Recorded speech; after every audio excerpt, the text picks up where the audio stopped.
El tema del día de hoy son las medidas cautelares y cómo prevalecer en el debate de las mismas. Creo que es un tema sumamente importante y de mucha relevancia.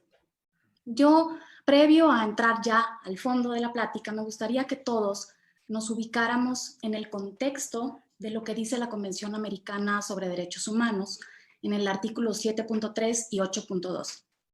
Estos artículos, palabras más, palabras menos, nos señalan que una persona no puede ser objeto de detenciones o encarcelamientos arbitrarios. Y número dos, que toda persona tiene derecho a que se presuma su inocencia hasta en tanto sea determinada legalmente su culpabilidad.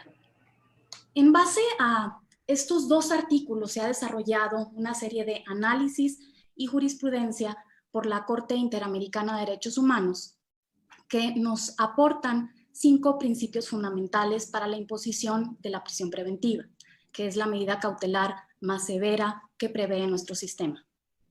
¿Y cuáles son estos principios?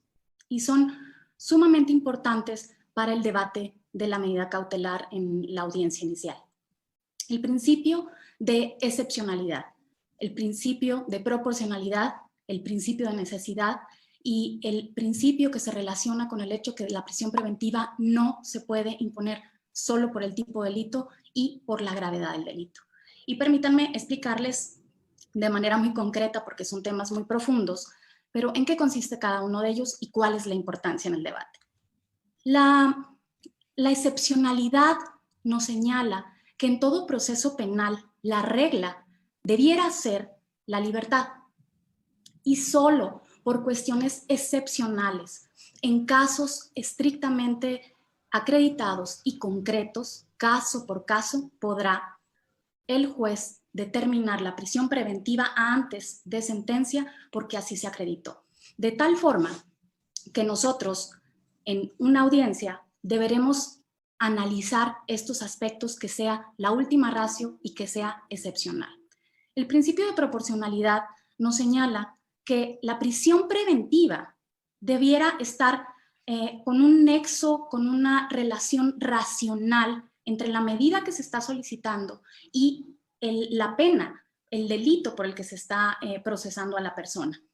De tal forma que no debiera haber excesos, es decir, no se puede tratar igual a una persona que está siendo procesada a una persona que está siendo condenada. Y además, la medida cautelar jamás debería de exceder el tiempo que como máximo establece el tipo penal en particular. El principio de necesidad apunta a la acreditación del principio del buen derecho. El Ministerio Público en todas las audiencias debe de acreditar, aunque sea bajo el estándar probatorio, que hay un hecho calificado por la ley como delito y que la persona a la cual le quiere imponer esa medida cautelar participó en su comisión o lo cometió directamente. Y además debe relacionar la medida, la solicitud de la medida cautelar con los fines para los cuales se previeron esas medidas cautelares, que son la protección del proceso. ¿Y cuáles son? Que no haya peligro de fuga, que no se sustraiga la persona de la acción de la justicia de tal forma que nunca podremos llevarlo a juicio y determinar si es o no culpable, que es el temor y el reclamo social que tenemos de muchos años atrás. Que no se afecte la seguridad de la víctima, del testigo, de la comunidad y que no se afecte el desarrollo de la investigación por alteración de datos de prueba, por falsificación, por destrucción, etc.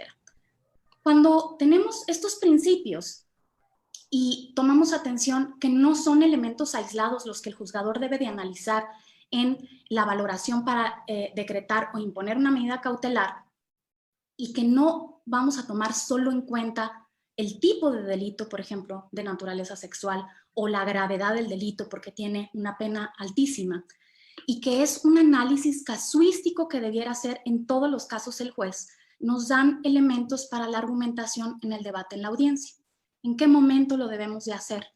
Si ya como abogado yo ya sé que estos son los principios que debieran regir en todo momento y que están ligados en cada caso a los fines del proceso, a cumplir los fines del proceso, de tal forma que si se desfasa la petición de uno de estos fines resultará incongruente o no fundamentado. Tengo ahora que determinar el hecho. Cuando el Ministerio Público se está refiriendo al hecho que la ley señala como delito, debemos de exigir la claridad y la particularidad en esa mención, porque ahí es muchas veces cuando es difuso. Y será cuestión de nuestra estrategia corregirle la plana ahí o bien dejarlo pasar para que sea un error técnico que después no puedas corregir en juicio oral, pero eso es para otra etapa procesal. Ahorita, en cuanto a las medidas cautelares, nos interesa saber cómo, cuál es la forma que el Ministerio Público está acreditando, señalándole al juez que participó nuestro cliente, para yo poder argumentar también esos elementos personales de cómo se va relacionando el hecho con la participación, con la pena, con el posible riesgo. Y tengo que señalar estos aspectos en el momento, nos señala el Código Nacional de Procedimientos Penales, de la audiencia inicial. Una vez formulada la imputación o dictado el auto de vinculación a proceso, habrá debate sobre las medidas cautelares. Y es aquí cuando nosotros empezamos esta argumentación. Entonces, ¿qué debo de llevar y qué debo de conocer?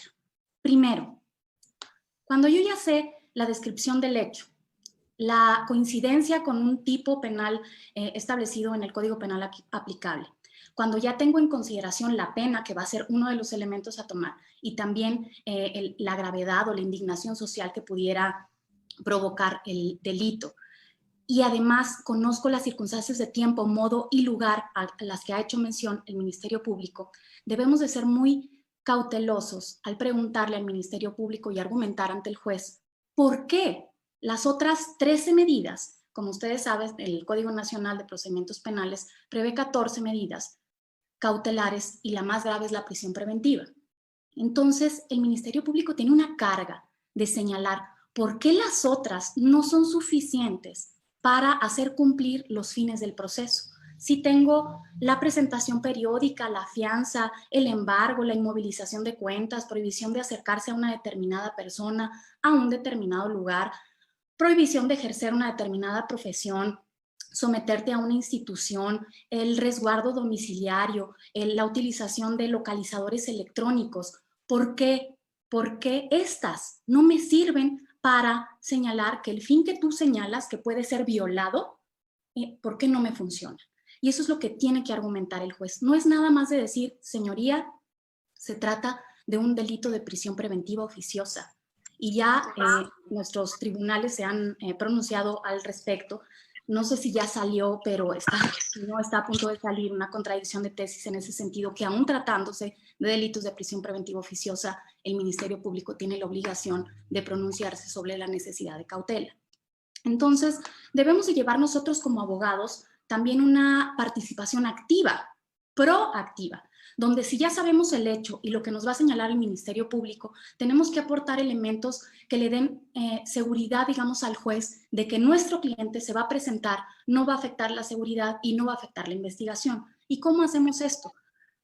También proponiendo medidas cautelares diversas. Si tú tienes la duda de que a tu cliente le van a solicitar, por ejemplo, la prisión preventiva justificada, si no es de oficioso, y le van a solicitar la justificada, y tú quieres optar por una diversa, lo que tienes que hacer entonces es llevarle elementos al juez. Por ejemplo, si tú crees que el Ministerio Público va a señalar que no hay elementos suficientes para darle un localizador electrónico porque no hay, tú sé proactivo y lleva la contratación de una empresa que ya se admite, de una empresa que esté calificada, que esté autorizada, con un localizador electrónico, lleva el aspecto para tú, el aspecto documental, para tú ofrecerlo, acreditarle y demostrarle al juez que tu cliente se va a presentar y va a estar localizado. Otro aspecto importante en el debate de las audiencias que considero de gran relevancia es el análisis de la valoración del riesgo. Este análisis, como ustedes saben, está dado por una agencia especializada, o sea, por la Unidad de Supervisión de Medidas Cautelares y Suspensión Condicional al Proceso. Y al hacerlo, se contratan diversas personas que no necesariamente son criminalistas. Y a veces, al carecer de esta metodología en la investigación, se aportan valoraciones de riesgo que no están debidamente sustentadas. Entonces, mi recomendación al respecto es objetarla y verificar toda la información que se va vaciando en esa valoración de riesgo. A nosotros nos ha tocado en la experiencia que las valoraciones a veces tienen el nombre de una persona distinta a la que se está procesando. Y si se equivocaron en el nombre, ¿en qué otro aspecto se pudieron haber equivocado? Otro problema en la valoración del riesgo es también que la persona que lo hace, uno no funge como perito. Y si no es perito, entonces es una opinión. Y las opiniones no debieran estar, digamos, permitidas en este nuevo contexto y debiera yo poder realizar un ejercicio de contradicción. Si lo consideras como perito, ven ante mí y dime cuál fue la metodología, cómo lo hiciste, qué tiempo le dedicaste, a qué lugares acudiste, cuáles fueron las preguntas que realizaste. Y si no es perito, ¿por qué lo estoy admitiendo? Y también, como parte de los últimos comentarios sobre mi participación, la referencia que el juez haga a esa valoración, si la está dando directamente el Ministerio Público y carecemos de la presencia de la persona, no podemos contrainterrogarla, deberíamos de solicitar que se prescinda aún cuando el Código Nacional de Procedimientos Penales señala que es un mero indicador, orientador para el juez, porque ninguna prueba finalmente es vinculante, hay libre valoración de la prueba, pero debiéramos solicitar esos aspectos. Entonces creo que el debate sobre las medidas cautelares es muy rico en cuanto a la argumentación de la defensa, podemos aportar datos o medios de prueba para acreditar que no hay ese riesgo de fuga o que no hay esa posibilidad de que se afecte a la víctima, al testigo, a la comunidad, o de que no hay una posibilidad de que se afecte a la investigación. Si nosotros aportamos esos datos y esos elementos, le vamos a dar una convicción donde el juez esté obligado a fundamentar y motivar por qué los otros 13 o los que solicitó el Ministerio Público no son suficientes para garantizar los fines del proceso. Bienvenida, Erika. Hablándolo desde la siguiente perspectiva, hemos estado diciendo, y justo esta charla nos sentamos diciendo cómo le podríamos llamar, y dentro de cómo le podríamos llamar dijimos estrategias de litigio o de litigación para efecto de medidas cautelares. Y entonces, bajo esa perspectiva, yo quiero comentar lo siguiente. La primera gran estrategia que tenemos en un tema de medidas cautelares, a mi parecer, es el derecho sustantivo. ¿Por qué es el derecho sustantivo? Está muy claro. En la Constitución dice, por ejemplo, por mencionar un ejemplo, procederá a la prisión preventiva oficiosa en delitos de homicidio doloso. ¿Qué significa esto? Que la propia Constitución me está diciendo, si el homicidio es doloso, inmediatamente la prisión pues va a estar, digámoslo, en automático, ¿no? Esta prisión preventiva oficiosa que desafortunadamente no nos dejaría ni siquiera litigar o debatir o intentar desvirtuar, sino que la impondrían de plano y directamente. En cambio, cuando decimos y peleamos en la audiencia inicial el elemento subjetivo dolo y lo bajamos a culpa, entonces ya no tenemos un homicidio doloso que se va a ir directamente a una prisión preventiva oficiosa. Si nosotros trabajamos en esa formulación de la imputación, en esa contestación de la vinculación a proceso que realiza el Ministerio Público y logramos que el órgano jurisdiccional diga homicidio culposo, entonces inmediatamente lo que estamos ganando es la medida cautelar, inmediatamente. ¿Por qué?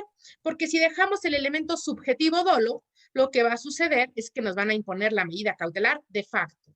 Pero en cambio, vean ustedes cuál es el tip que en este momento les quiero pasar, ¿no? o compartir con ustedes, ya el foro me dirá, o los profesores que están aquí. El primer gran tip es, para ganar un debate de medidas cautelares, tienes que estudiar y contestar los elementos subjetivos del tipo penal. ¿Cuáles son los elementos subjetivos del tipo penal? Dolo o culpa. Si tú tienes un homicidio doloso, perdiste el debate de medidas cautelares. Es más, ni debate hay porque te va a una prisión preventiva oficiosa.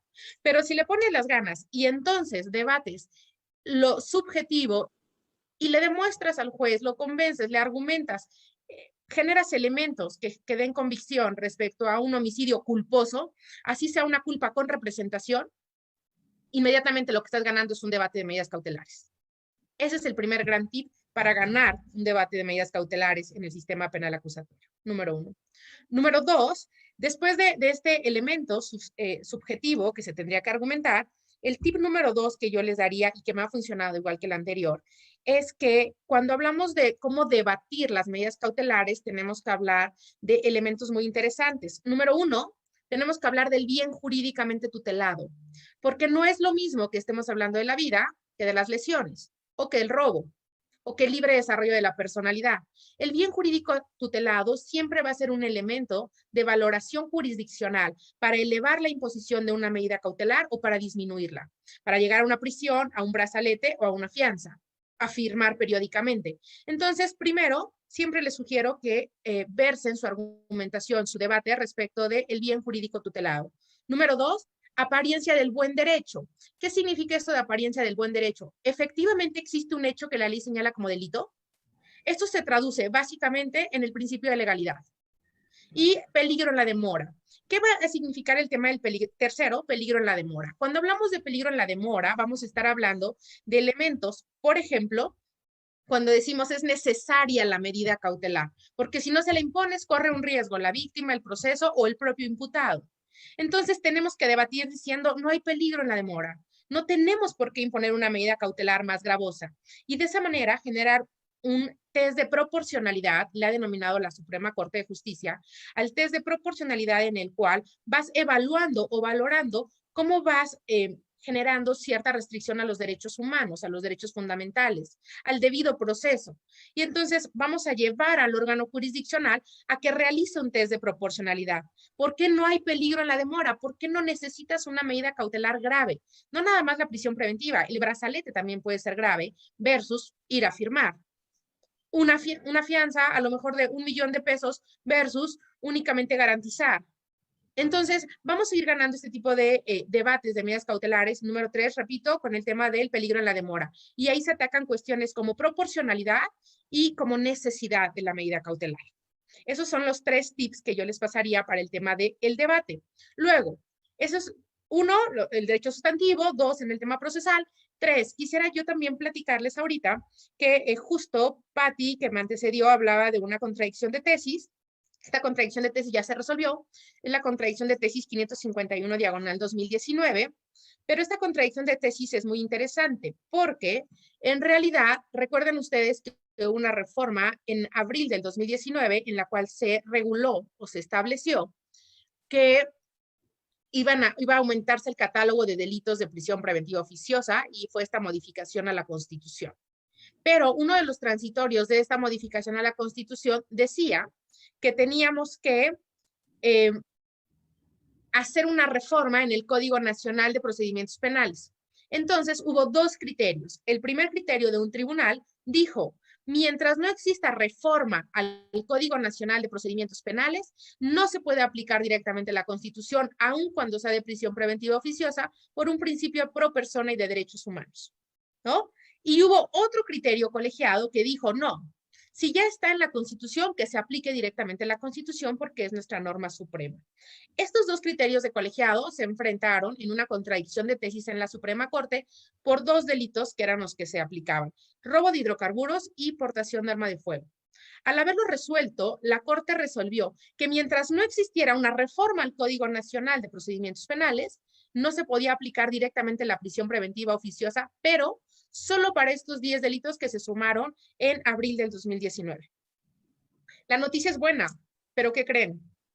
Que no, porque el 31 de julio de este año sesionó la Cámara de Senadores y aprobó ya la modificación al Código Nacional de Procedimientos Penales y lo envió a diputados para los efectos constitucionales. Entonces, están en espera de que salga en este periodo legislativo o en el otro, pero bueno, pues al final del día me parece que estamos en un estado un poco extraño respecto a la prisión preventiva, ¿no?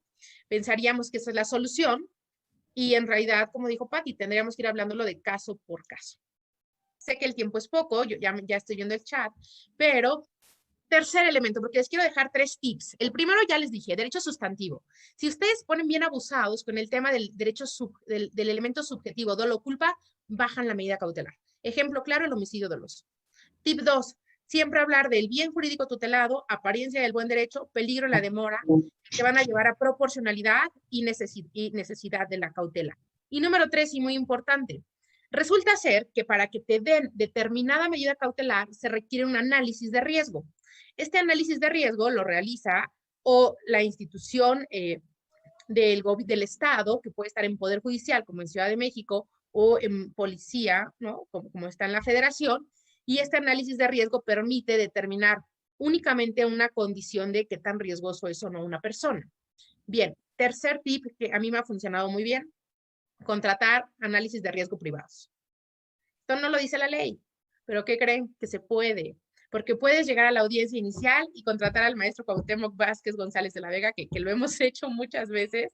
Entonces llegas y dices, a ver, hay un análisis de riesgo, yo le voy a demostrar al juez, le voy a generar la duda razonable a nivel de vinculación a proceso, de decirle que mi cliente no es ningún riesgo para la sociedad, porque tiene un domicilio, porque tiene un arraigo, porque trabaja, porque tiene hijos, porque tiene esas actividades. Y entonces le estamos allegando al órgano jurisdiccional de todos aquellos elementos que le permiten tomar una mejor decisión. Esos son de entrada mis 3 tips que quedé con el panel de dar 3 tips de litigio en el tema de medidas cautelares. Sin embargo, también acordé con Cuau que íbamos a hablar un poquito del amparo. Eso es desde la perspectiva. Ahora bien, eso es en el litigio, en la audiencia inicial. ¿Qué pasa si el juez, diríamos en el lenguaje coloquial, no me la compra, ¿no? Me da palo, no me hace caso, o simplemente él no entiende las medidas cautelares a pesar de que sea juez? Porque puede suceder, o simplemente no me argumenté correctamente. 1000 temas podrían pasar. ¿Qué es lo que sucede? En este momento les doy un tip para efecto del amparo. Siempre es importante que digan todos estos elementos que antecedí en la audiencia inicial. ¿Por qué? Porque eso se le llama sentar las bases para el amparo. Conforme al artículo 74, 75 y 76 de la Ley de Amparo, el órgano de amparo debe conocer tal cual conoció el juez natural. ¿Qué significa esto? Si lo dijiste en audiencia, lo puedes usar en amparo. Así de sencillo. Entonces, díganlo en la audiencia para que sienten las bases para su amparo. Si es que la medida cautelar y este debate no lo ganan en un primer momento, tengan la posibilidad de que exista esta segunda revisión, esta segunda posibilidad por vías de amparo. Ahora bien, es interesante decirles, número 2, a nivel de amparo, que cuando hablamos de medidas cautelares, en específico personales, como son la prisión preventiva, no tenemos que agotar ningún principio de definitividad. Va directo al amparo. No necesitamos agotar ningún tipo de principio, sino que saliendo de la audiencia bien podríamos estar tramitando nuestro amparo, ¿no? Y pensar a lo mejor en cuáles serían los efectos de este amparo.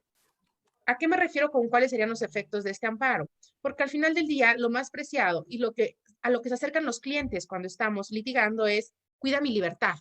Yo puedo llevar un proceso, confío en que demuestres mi inocencia, pero en este momento te pido que cuides mi libertad. Entonces, me parece que después de la vida, el bien jurídico mayor protegido por nuestro derecho, por nuestros clientes y por lo que hacemos todos los días trabajando en el litigio, en la academia o en la operación, en donde nos encontremos es cuidar los intereses de nuestro representado o de nuestros fines. Entonces, ya les dije 3 tips de audiencia inicial en 10 minutos que me tocaban. Si no, sienten las bases para efecto del amparo, y si se van al amparo, no tienen que agotar principios de definitividad, y les voy a dejar uno más, para que sean 3 y 3. 3 en primera instancia y 3 en juicio de amparo. 3 en juicio de amparo. Es muy típico que hablemos de que no se agote definitividad y de que procede el juicio de amparo en delitos de medidas cautelares personales. Pero les voy a dejar algo, también en las reales, porque mi cliente necesita de esa disposición en efectivo o esa disposición económica, cuando hablamos de condiciones económicas, para poder tener libertad de su vida.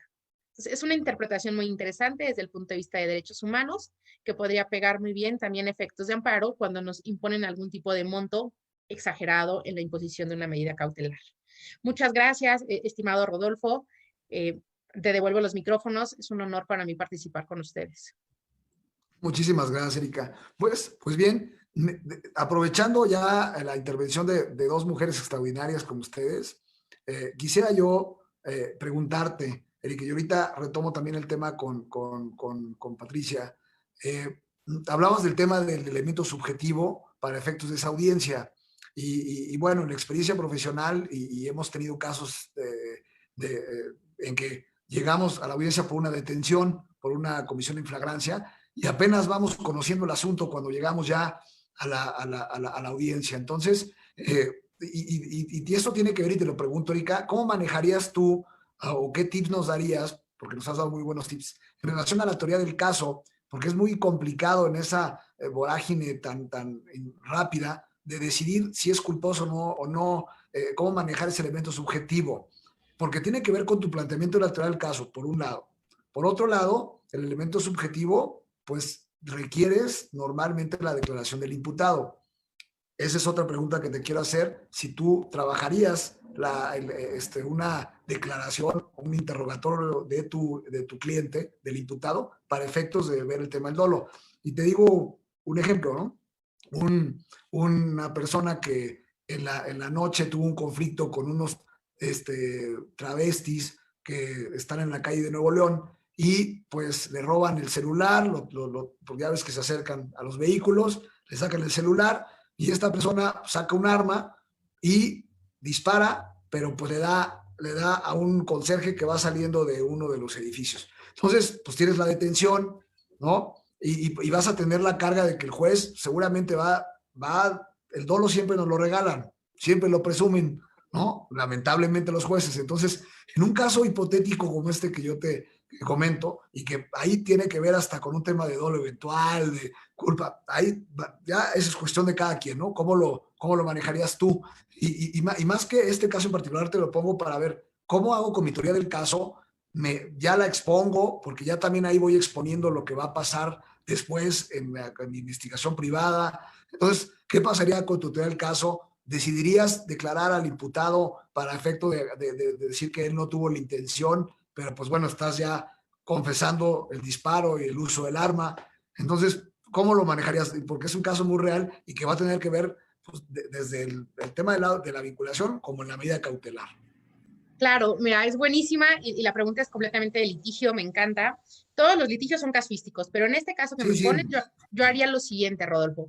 Número uno, como es un tema en flagrancia, entonces lo primero que haría llegando al Ministerio Público, ni siquiera es ir a ver a mi cliente, para no perder tiempo. Me voy directo al MP y pido informe policial homologado, porque en el informe policial homologado vas a encontrar el lugar de los hechos, porque hubo flagrancia. Entonces vas a encontrar si hay cámaras, si hay videos, si hay testigos, qué aseguraron, quién lo aseguró, cómo lo aseguró, por qué lo aseguró, todo lo que es. Y ojo aquí, los ministerios públicos en la mayoría de los casos, no en todos, hay unos muy buenos, no te van a incluir nunca en la carpeta de investigación de primer momento el informe policial homologado.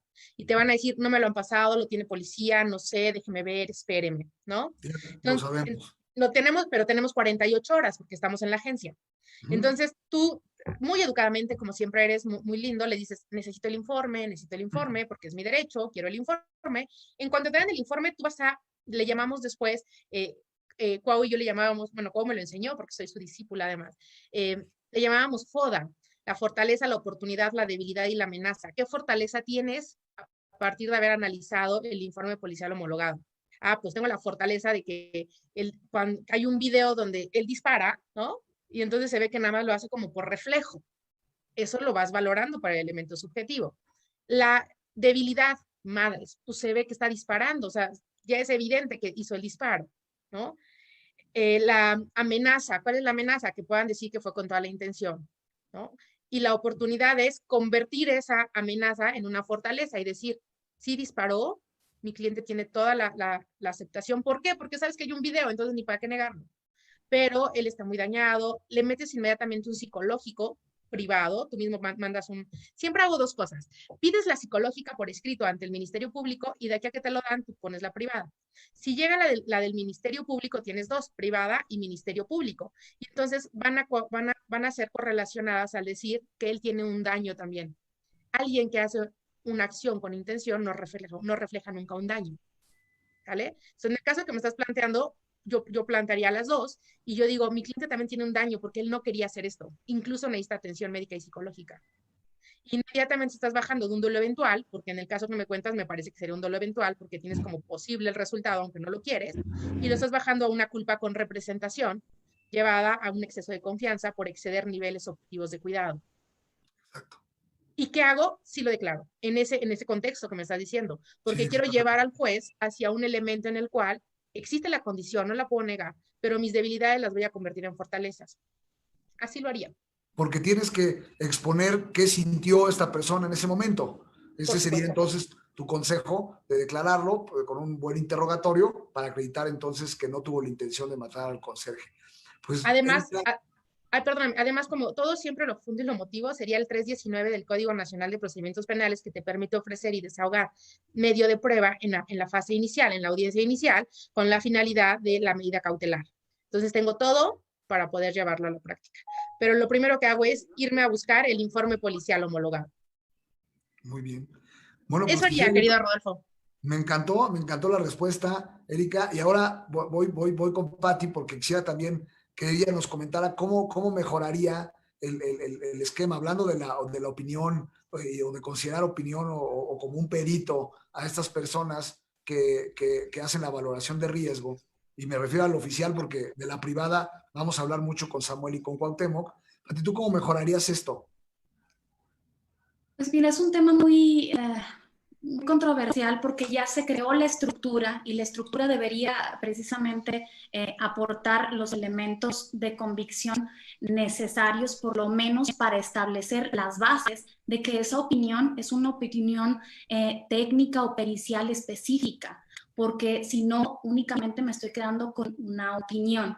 Y la naturaleza de esto, la razón de esto es que tú puedas contradecirlo en el ejercicio del derecho de defensa, que puedas preguntar específicamente la capacitación, la temporalidad en esa capacitación, la metodología, qué actividades realizó para llegar a esa conclusión, qué aspectos tomó en cuenta el evaluador para determinar que tu cliente tiene determinado riesgo, bajo, medio, alto. Y sin duda creo que si no se consideran a las personas que están haciendo la valoración de riesgo como peritos y nos exige que tengan la capacitación necesaria, el conocimiento necesario, la experiencia necesaria, uno, o no nos sirve, o dos, es un elemento que nada más está engrosando la carpeta sin ser ni siquiera un elemento orientador, porque no nada más es llegar a opinar. Es como si tú me dijeras, bueno, yo soy un abogado o yo soy una gran abogada y quiero determinar que el de enfrente, el señor que robó, es de alto riesgo, porque yo tengo mucha experiencia en los juicios, porque yo ya tengo muchos casos que he resuelto y entonces yo ya nada más de verlo y de ir a su casa y que no está, te puedo decir que es de alto riesgo. La verdad es que no es así y no es tan sencillo. Se deben de tomar elementos de arraigo, el arraigo personal, como lo comentaba Erika, si tienes familia, si tienes hijos, si esos hijos son dependientes, si tú te vas y estás encarcelado, esas personas, esos menores, derecho superior del menor, se quedarán sin el debido sustento. Si tú significas algo en el tema laboral, cuánto tiempo tienes laborando en tu empresa, si tienes una carta de recomendación, si tienes, además de un domicilio, tienes varios domicilios, cuál es el lugar habitual de tu residencia, por qué, quién lo puede acreditar, cuántas veces fuiste, a qué lugar fuiste, quién te abrió la puerta. Pues tenemos el caso de Rosario Robles, o sea, no nada más decir, es cuántas veces puedes confirmar, con cuántos elementos cuentas específicamente en cuestión de presupuesto para que no nada más vayan una vez a Coyoacán o a la Álamos o a donde tú quieras, que vayan las veces que sean necesarios para confirmar en el tiempo que les da previo a la audiencia inicial que efectivamente la información que te aportan en la entrevista es real y no nada más con la información pública que puedan sacar de diferentes instituciones, sino de verdad con una metodología de entrevista y una entrevista de personas fidedignas. ¿Por qué es fidedigna? Porque es tu hijo, porque es el vecino, porque le tomé el IFE, porque tomé estos registros. O sea, datos objetivos que puedas corroborar, porque no nada más es el dicho de la persona y no nada más es, peor aún, el leer la valoración del riesgo, que es lo que hace el Ministerio Público, que además lo lee resumido. O sea, es una lectura de un documento donde no tenemos a la persona que lo hizo, donde la persona que lo hizo no tiene la experiencia debida para la investigación y que además se está violentando mi derecho al principio de contradicción porque no lo puedo interrogar. Entonces, para mejorarlo, en síntesis, mi opinión es, deberían de ser peritos y deberías de tener la oportunidad de contrainterrogarlos hasta que te canses, para que el juez tenga claridad sobre si su metodología fue la adecuada para determinar objetivamente que hay una posibilidad de riesgo. Bueno, pero entonces entiendo y yo sé que lo has hecho es, de todos modos vas a hacer la petición de interrogatorio y lo vas a llevar, vas a tratar de llevarlo y ya vas a esperar a que evidentemente el juez a lo mejor te lo niega, ¿no? El derecho a hacerlo, pero vamos a intentarlo, ¿no? Como se ha hecho en otras ocasiones, ¿no? Mira, lamentablemente, Rodolfo, lo que sucede en muchas entidades federativas es que la temporalidad entre que tú te enteras y la audiencia inicial es poca. También las unidades tienen Claro. restricción de personal, restricción de recursos y a veces no alcanza el tiempo, que es a lo que se refería Erika. Y ya lo platicarán Samuel y Cuauhtémoc, que son los expertos en ese punto en particular. Por eso Y, los llamamos sí, antes para estar a tiempo. pero el tema aquí es que si tú no das, si no lo refieres, si no lo salvas para amparo, si no lo salvas para apelación, no lo vas a poder usar. Pero aunque lo uses, tú sabes como abogado que quizá no va a llegar la persona. No va a llegar la persona que hizo el análisis de riesgo. Entonces, como un tip práctico es, argumentalo. Ni siquiera se debe de tomar como un elemento orientador, como dice el Código Nacional. Aún a pesar del criterio de libre valoración de la prueba, si un documento, porque le rigen, o sea, a esta parte, a esta etapa procesal, a estos actos dentro de la audiencia intermedia, le aplican las mismas reglas por lo que hace al desahogo de prueba que en el juicio oral. Entonces, si tú no me estás llevando a la persona que lo hizo, no lo debes de tomar en cuenta ni como referencia. Por eso se ha alegado en ese sentido. Erika, te vi con ganas de decir algo. Y bueno, pero bueno, aquí Oye, como todos somos amigos, ya yo voy a ser un poquito más elástico y adelante. no, Perdón, Cuauhtémoc y Samuel, ustedes son las estrellas también del tema, pero es que esto es una fiesta, ¿verdad, Pati? O sea, es como me cuando vas de tienen fiesta con los embobado cuates. ustedes dos. Como cuando vas de fiesta con los cuates y la que sigue, yo invito a la que viene. Así, o sea, estamos felices de estar en esta fiesta Pues venga, mi querida Erika, ¿qué querías diferente. comentar tú? Oye, Rodolfo, es que yo quiero comentar algo. Pati tiene toda la razón, pero yo lo he subsanado de una forma y se los quiero compartir como tip de litigio también. Lo que yo he hecho es que para garantizar el arraigo o comprobar el arraigo de mis clientes, lo que hago es que voy con un notario y le pido al notario que me haga una fe notariada. Muy Entonces, ¿qué bien. hace el notario? Lo llevo al domicilio de mi cliente y le digo, por favor, levanta un acta. ¿Qué encuentras? Ah, pues encuentro cosas de esta persona, fotos, encuentro su cuarto, encuentro su casa, encuentro que alguien vive. Y entonces, cuando llego a este tema de la audiencia inicial, por supuesto, el notario está como al pendiente, ¿no? Porque es un documento público, con fe pública, pero por cualquier cosa lo traigo ahí como muy al pendiente. Pero lo que hago es cuando llegamos a la audiencia, les digo, tiene arraigo, tan es así que este es su domicilio y aquí vive y hay una fe notariada que dice que aquí está el señor y ahí lo puedes encontrar. Y le preguntó al conserje y le preguntó al policía y le preguntó al de vigilancia, el señor vive ahí y aquí está mi fe notariada y si es necesario y así lo determina el Ministerio Público o el órgano jurisdiccional, puedo mandar traer al notario para que desahogue el testimonio de ser necesario e introducir el documento, aunque, repito, es de fe pública. Y entonces me ha servido muy bien. No, me parece excelente, aunque me ha pasado con algunos amigos notarios que no les encanta porque tienen que ir a declarar y a lo mejor me llevo a los testigos, ¿no? A lo mejor también me llevo al vigilante, al conserje o a alguien más que también me pueda acreditar que esta persona vive ahí, ¿no? Pues excelente, Erika. Yo creo que esto despeja muchas dudas para todos los invitados que están en esta conferencia y bueno, pues le voy a dar el uso de la voz a mi querido amigo Samuel, que seguramente nos va a ilustrar sobre el tema y nos va a hablar sobre la valoración de riesgo. Adelante, Samuel. Muchísimas gracias, mi querido Rodolfo. Bueno, pues primero creo que un poco de humor no sobra. También hay memes de este tema, para variar. Entonces aquí vemos el que decíamos, permanece en casa desde hace mucho. Ya tenemos el antecedente que se ha escuchado mucho y sobre todo se ha visto en películas, se conoce en el ámbito mexicano, aunque no de manera muy común antes, el famoso brazalete, que antes se utilizaba un brazalete electrónico. Hoy ya nadie usa prácticamente brazaletes porque se notan. Lo que se usan son tobilleras que pueden ir abajo del pantalón y no se nota que una persona trae su geolocalizador y esto es menos infamante, mencionan, ¿no? Igual hace unos cuantos meses se había mencionado que iba a haber 1,835 personas libres por la famosa ley de amnistía, que fue una aberración que hoy sigue caminando en algunas entidades federativas. Y bueno, pues aquí el humor mexicano, ¿no? De no olvides quedarte en casa. Y también por si llega a pensar que no se puede verificar una medida cautelar en la pandemia, pues no es cierto, también se está actuando con esfuerzos a marchas forzadas, pero la mayoría de las SUMECAS de las 32 locales y de la federal, pues están haciendo su trabajo y como sea, pues están teniendo que realizar supervisiones.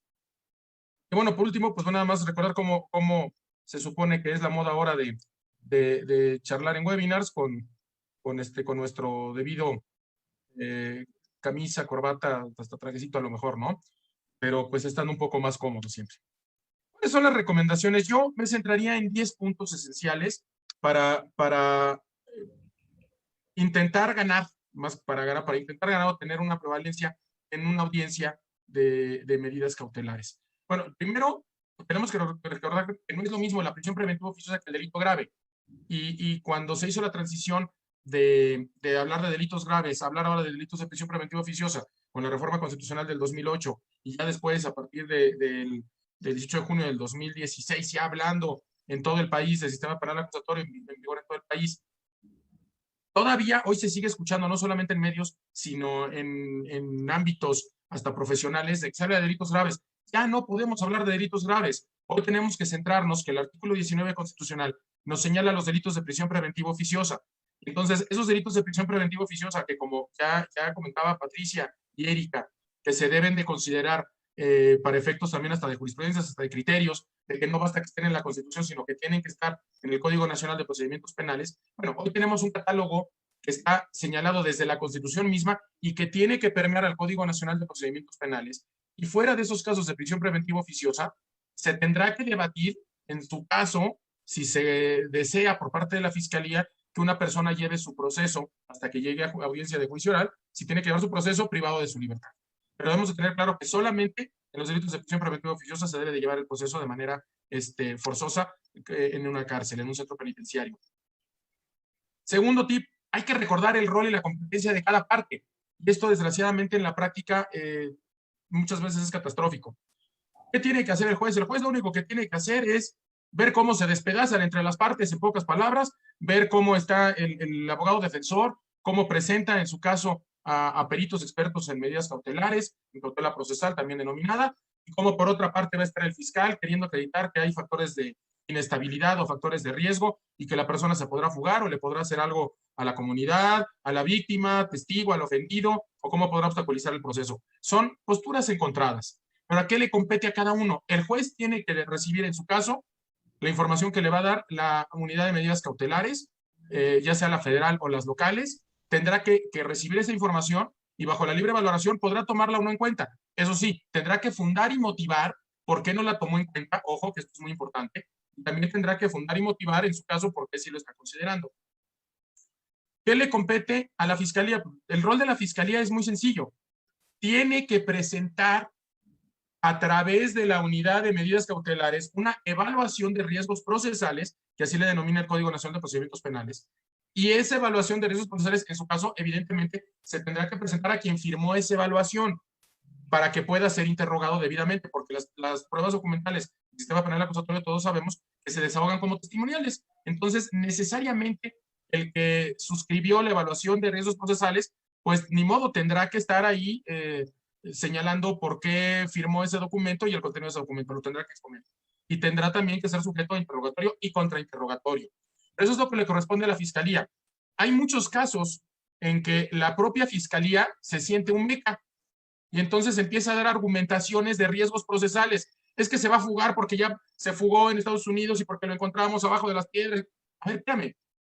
Todo lo que dices es cierto, pero eso lo vas a tener que considerar en otra parte, porque esto es un procedimiento que se sigue por puerta separada. En la audiencia de medidas cautelares, el objetivo es demostrar si hay o no riesgos procesales para que la persona pueda llevar su proceso en libertad. Y se lleva por ley, conforme al Código Nacional de Procedimientos Penales, separadamente del litigio penal que se lleva en la carpeta de investigación.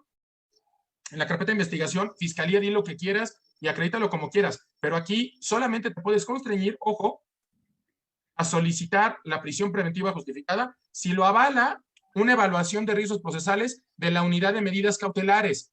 No puede ser no puede ser un estudio de riesgos procesales que hagas tú como Fiscalía, porque también llegamos a conocer en la unidad de medidas cautelares y antes de que estuviera creada la UMECA federal, la propia Fiscalía hacía un estudio de riesgos procesales. No puede, no tiene atribuciones, no tiene facultades. Otro, insisto, en el tema en el que pretenden manifestar argumentos sobre riesgos procesales, perdón, ni la Constitución, ni la ley orgánica de la Fiscalía General de la República, ni las leyes orgánicas de las Procuradurías y Fiscalías Generales de Justicia estatales tienen previsto que el Ministerio Público pueda emitir opiniones en materia de riesgos procesales. Esto es muy importante, porque como autoridad no puede salirse de aquello que le esté expresamente permitido. Solamente puede hacer lo que esté expresamente permitido. El Ministerio Público no tiene, bajo ninguna circunstancia, bajo ningún precepto expreso, en ninguna norma jurídica, atribuciones como para poder opinar sobre riesgos procesales. Quien tiene una atribución expresa en este tema es la unidad de medidas cautelares, ya sea federal o locales, a través de una evaluación de riesgo procesal. ¿Qué le corresponde a la defensa? La defensa, para defender a su cliente, por supuesto que puede presentar medios de prueba. En la audiencia de medidas cautelares también se prevé, y es de manera expresa, ¿no? Que puede presentar algún medio de prueba y cuál puede ser un estudio de riesgos procesales, no una evaluación, porque esta evaluación le corresponde a la UMECA, pero sí podrá presentar un estudio de riesgos a través de expertos en cautela procesal. Entonces ahí sí, o en medidas cautelares, ahí sí podrá hablarse de por qué se dice que hay riesgo no de fuga, porque hay un riesgo no de obstaculización del proceso, artículos 168 y 169, o por qué, en su caso, artículo 170 del Código Nacional de Procedimientos Penales, existe algún riesgo para la víctima, el ofendido, la comunidad. Y los testigos vinculando estos también con el 169 de obstaculización del proceso. Si se acreditan esos riesgos procesales o no a través de un estudio técnico, es válido que lo haga la defensa.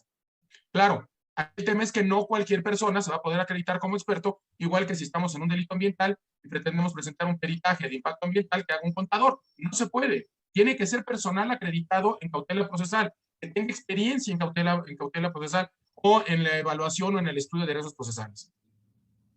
Entonces, esto va de la mano, segundo punto del rol y competencia de cada parte, con el tercero. La UMECA es la autoridad competente para emitir evaluaciones, no la Fiscalía. La Fiscalía, en pocas palabras, suena rudo, pero no puede abrir la boca en materia de las consideraciones sobre riesgos procesales.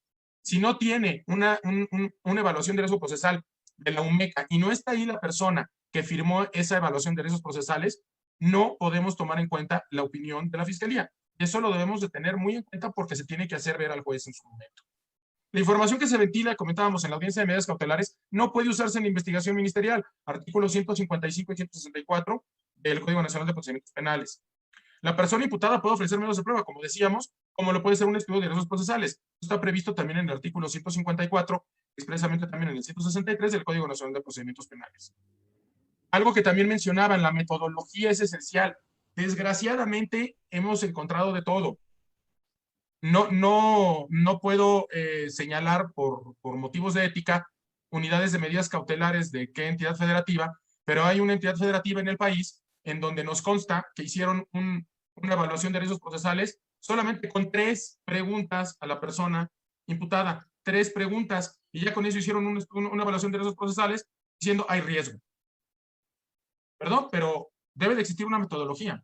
Y aquí, por cuestiones de tiempo, ahorita no profundizaré, pero en cuanto a metodología debemos entender que en materia de evaluación o de riesgos procesales en general, se siguen metodologías predictivas, algo similar a los seguros. En los seguros tenemos que evaluar cuál es la posibilidad que se roben un carro hasta por la marca y el color. Eso se llama metodologías predictivas, que aplican también en derecho. En el caso de los riesgos procesales, hay metodologías predictivas que fundamentalmente tienen su uso en Europa, sobre todo en Inglaterra, pero hay 2 vertientes. Metodología predictiva cuantitativa y cualitativa. La cuantitativa es la que se sigue en la mayoría de los estados de la Unión Americana, en donde, dependiendo de ciertos casos, le ponen una calificación. Ah, que si no tuvo antecedentes penales, perfecto, +5. Que si ya se escapó, -3. Que si cuando fue detenido golpeó a los policías, -10.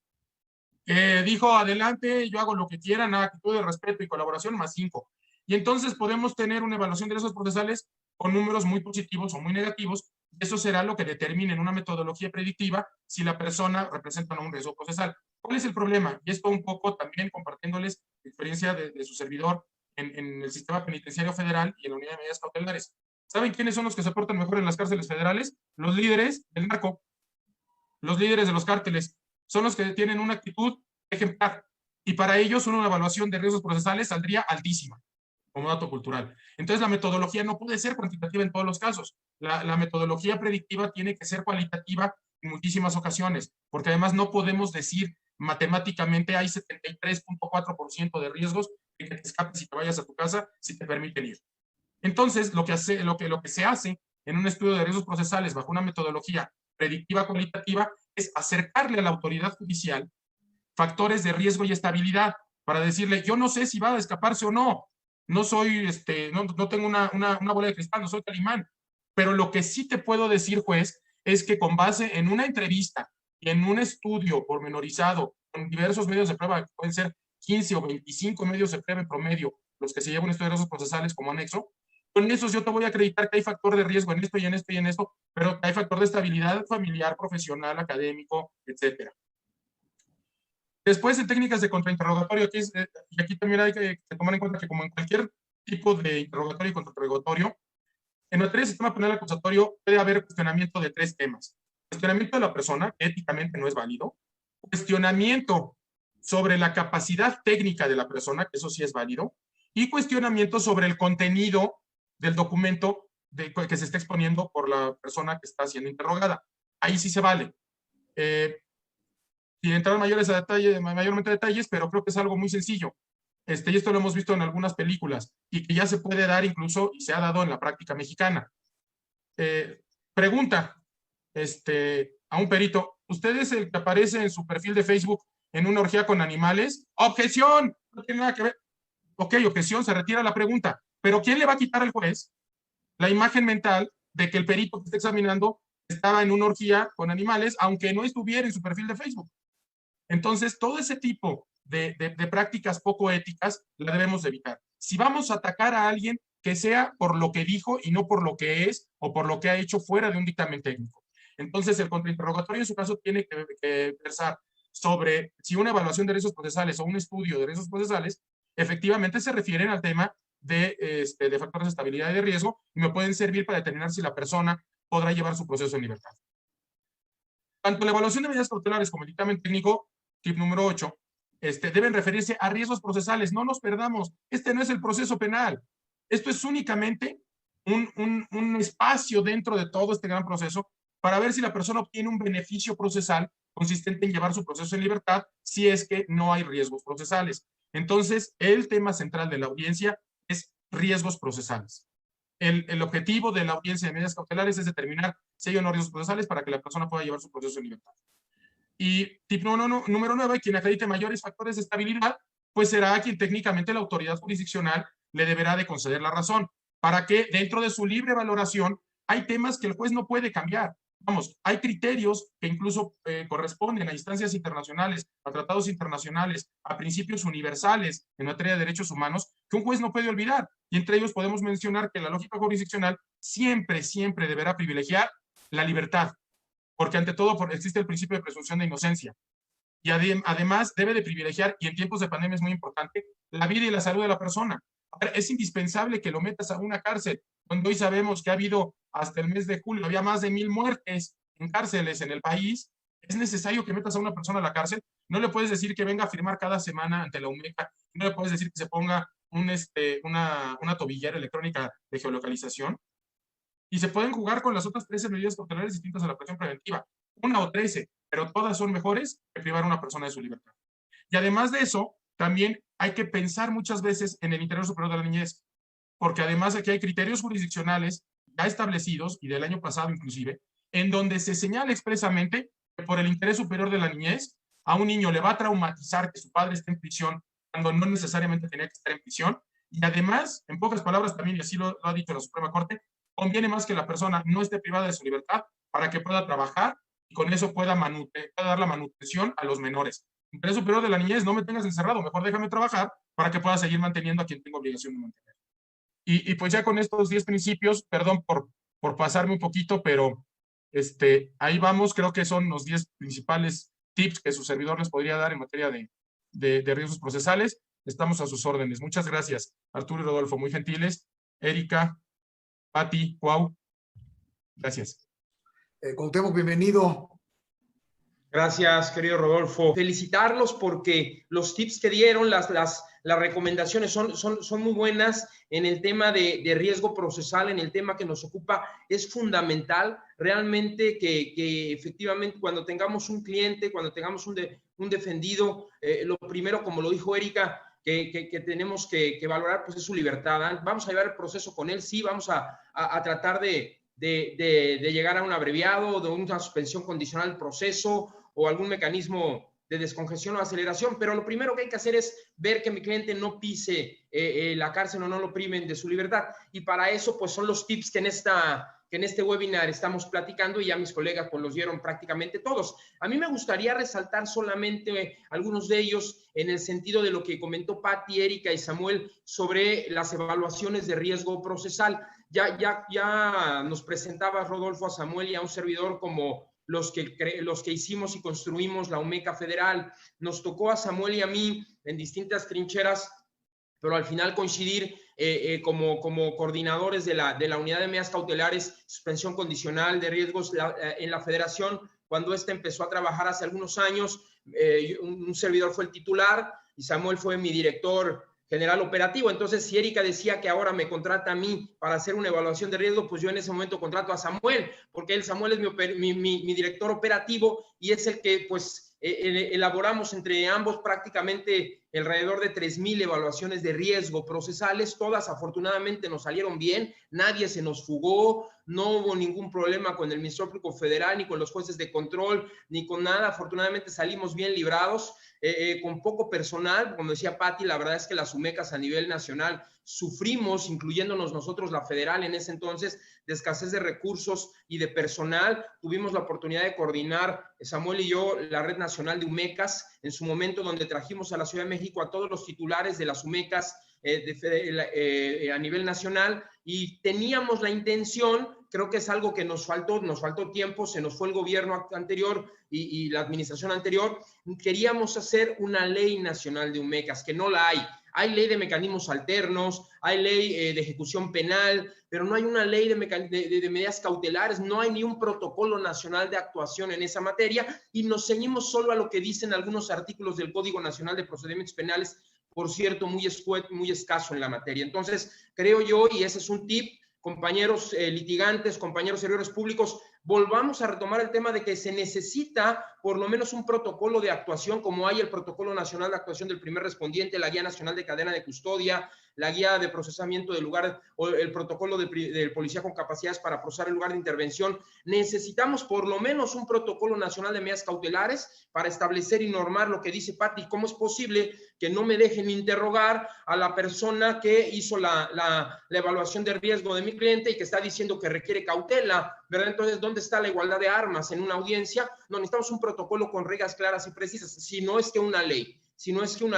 que platique y norme estos temas. Ahora, muy brevemente, en base a lo que Samuel ya comentó, que se hace en un estudio de riesgo y la diferencia entre un estudio de riesgo que hacemos hoy como particulares para las defensas y lo que hacíamos, la evaluación de riesgo en las UMECAS o las unidades de medidas cautelares. Y el tema es similar, sin embargo tiene diferencias sustanciales que me gustaría comentar en estos breves minutos y dar un par de tips aunado a los que ya comentó Erika. En la UMECA Federal, nosotros cuando la entonces PGR, hoy Fiscalía General de la República, tenía un detenido, Samuel y yo le decíamos: nos tienes que llamar a las 12 horas de la retención, no después, porque ya no nos va a dar tiempo de hacer la evaluación de riesgo si nos llamas después de las 12 horas de que tienes al detenido. Por lo menos en la UMECA se tarda 24 horas para hacer un estudio, una evaluación de riesgo, por lo menos 24 horas, porque se tienen que consultar fuentes abiertas y cerradas, para que no pase lo que dice Samuel, que con solo 3 preguntas hacen una evaluación de riesgo. Esa es simulación y esa es una falacia, y eso es atentar contra el debido proceso y la presunción de inocencia, de verdad. No, se tienen por lo menos 24 horas para consultar Plataforma México, fuentes abiertas, pero cerradas también. Nosotros consultábamos hasta Facebook, Twitter, todas las redes que tuviera el imputado para poder saber a qué se dedica su ambiente y su entorno. Se tiene que hacer también una evaluación en esas 24 horas. Nosotros hacíamos una entrevista inicial al imputado, ya sea que estuviera privado de su libertad o íbamos a su domicilio. Bueno, en este caso privado de su libertad. En esa entrevista, los factores de riesgo de estabilidad que ya decía Samuel en cuanto al 168, 169, 170 del Código Nacional de Procedimientos Penales, los dejábamos bien delimitados, bien establecidos en cuanto a que no hubiera factor, o si hubiera, eso es un tema que nos tocaba a nosotros en la UMECA establecer. Había factor de riesgo de fuga, había factor de riesgo de complicar la investigación, de alterar la investigación o de atentar contra la investigación. había factores de estabilidad o riesgo de atentar contra la víctima o contra la comunidad. Y eso entonces, con esa entrevista nos dábamos un primer acercamiento, lo conjuntábamos con lo que hacíamos las consultas de fuentes abiertas y cerradas, y luego hacíamos verificación de la información con personas cercanas al imputado o al presentado, al indiciado. Entonces, 24 horas son muy pocos para la UMECA, realmente con pocos recursos para verificar esta información. Muchas veces había que ir a los domicilios a consultar y verificar, y no lo hace la UMECA. Tip para los litigantes, no lo hace la UMECA. Todo esto que les dije es muy complejo que lo haga una unidad de medidas cautelares, sobre todo porque tienen poca gente y además no tienen gente operativa. Miren, otro tip. Lo dijo Erika también, la mayoría de las UMECAS, el 90% de las UMECAS a nivel nacional están en las secretarías de seguridad pública. Lo cierto es que en la Ciudad de México, por ahí en Chihuahua estaba también en el Poder Judicial, pero el 90% están en las secretarías de seguridad pública, en una oficina que no es la policía, sino es una oficina administrativa. Nosotros a nivel federal éramos la única oficina que sí estaba en la Policía Federal, la UMECA Federal. Entonces teníamos estado de fuerza de alguna suerte para que si no se cumplía o íbamos a verificar un domicilio y había un riesgo, pues entraba la policía. Un servidor también era el encargado, el titular de la Policía Procesal. Entonces, pues si nuestro personal de la UMECA tenía cierto riesgo, pues mandaba a la Policía Procesal para cubrir en la zona de riesgo y en algunas medidas para cubrir a una persona o para estar fuera de su domicilio que no se fugara. Lo llegamos a hacer, pero la mayoría de las UMECAS no lo tiene. Entonces, ahí hay un riesgo de incumplimiento o de elaboración de un informe mal planteado. Bueno, eso es lo que hacen las UMECAS. ¿Qué hace la defensa? ¿Qué hacemos ahora como consultores expertos en medidas cautelares? Tips para los defensores, lo decía Patti, lo decía Erika. Si yo voy a llevar a mi cliente a una audiencia, pues lo primero es lo blindo para que no me lo vayan a dejar privado de su libertad. El Ministerio Público, por desgracia, va a pedir prisión preventiva. Si no es de los delitos de prisión preventiva oficiosa, va a pedir prisión preventiva justificada. Es un tinte inquisitivo que no nos hemos quitado. Lo decían mis colegas, el 155 del Código Nacional tiene 14 medidas cautelares, la última ratio es la prisión preventiva. Se tiene que establecer conforme al 156 del Código Nacional proporcionalidad, criterio de mínima intervención, en fin, no lo hacemos. El Ministerio Público va directo a pedir prisión preventiva justificada y lleva en algunos casos el informe de la UMECA respaldándolo, pero es lo único que tiene, no tiene más. Tiene el papelito de la UMECA, donde muchas veces quien lo elabora no es un técnico, lo decía Patti, no es un perito, no es un experto, no es un criminólogo, no es un psicólogo, no es un abogado, no tiene el perfil, no tiene la preparación, y vaya que lo sabemos, estuvimos ahí. Nuestra gente en la UMECA Federal tratamos de prepararlos, tratamos de capacitarlos, tratamos de formarlos, que tuvieran un perfil de abogados, de criminólogos, de psicólogos. Hay que ver el perfil para ver si esa persona está capacitada o no y puede hacer un informe de riesgo. Por supuesto que los debemos de interrogar, porque ahí vienen las preguntas para tirarle la credibilidad en su formación. ¿Quién eres? ¿Dónde te formaste? ¿Qué experiencia tienes? ¿Cómo dices que hay un riesgo procesal de fuga, que hay un riesgo procesal de tal o cual incumplimiento de la investigación? ¿Qué perfil tienes y qué capacitación tienes? A nuestra gente, yo tuve la oportunidad de formarnos con los US Marshals, estuvimos con los Marshals en Estados Unidos, que son los que hacen el seguimiento de las personas una vez que están preliberadas, en fin, y hacen seguimiento y hacen una metodología predictiva, como lo decía Samuel. Vinieron gente también a formarnos de otros lugares, pero la mayoría de las UMECAS no lo hacen y no tienen ese perfil de formación y capacitación. Entonces, brevemente, la diferencia entre el informe que hace la UMECA y el estudio de riesgo procesal que decía Samuel, mucho más técnico, que hacemos en las defensas para llegar a una audiencia y blindar a nuestros clientes, es que para empezar, el MP llega con su papelito de la UMECA, en el mejor de los casos sin un sustento, porque no lo traen a veces por tiempos, a veces por perfil o por presupuesto.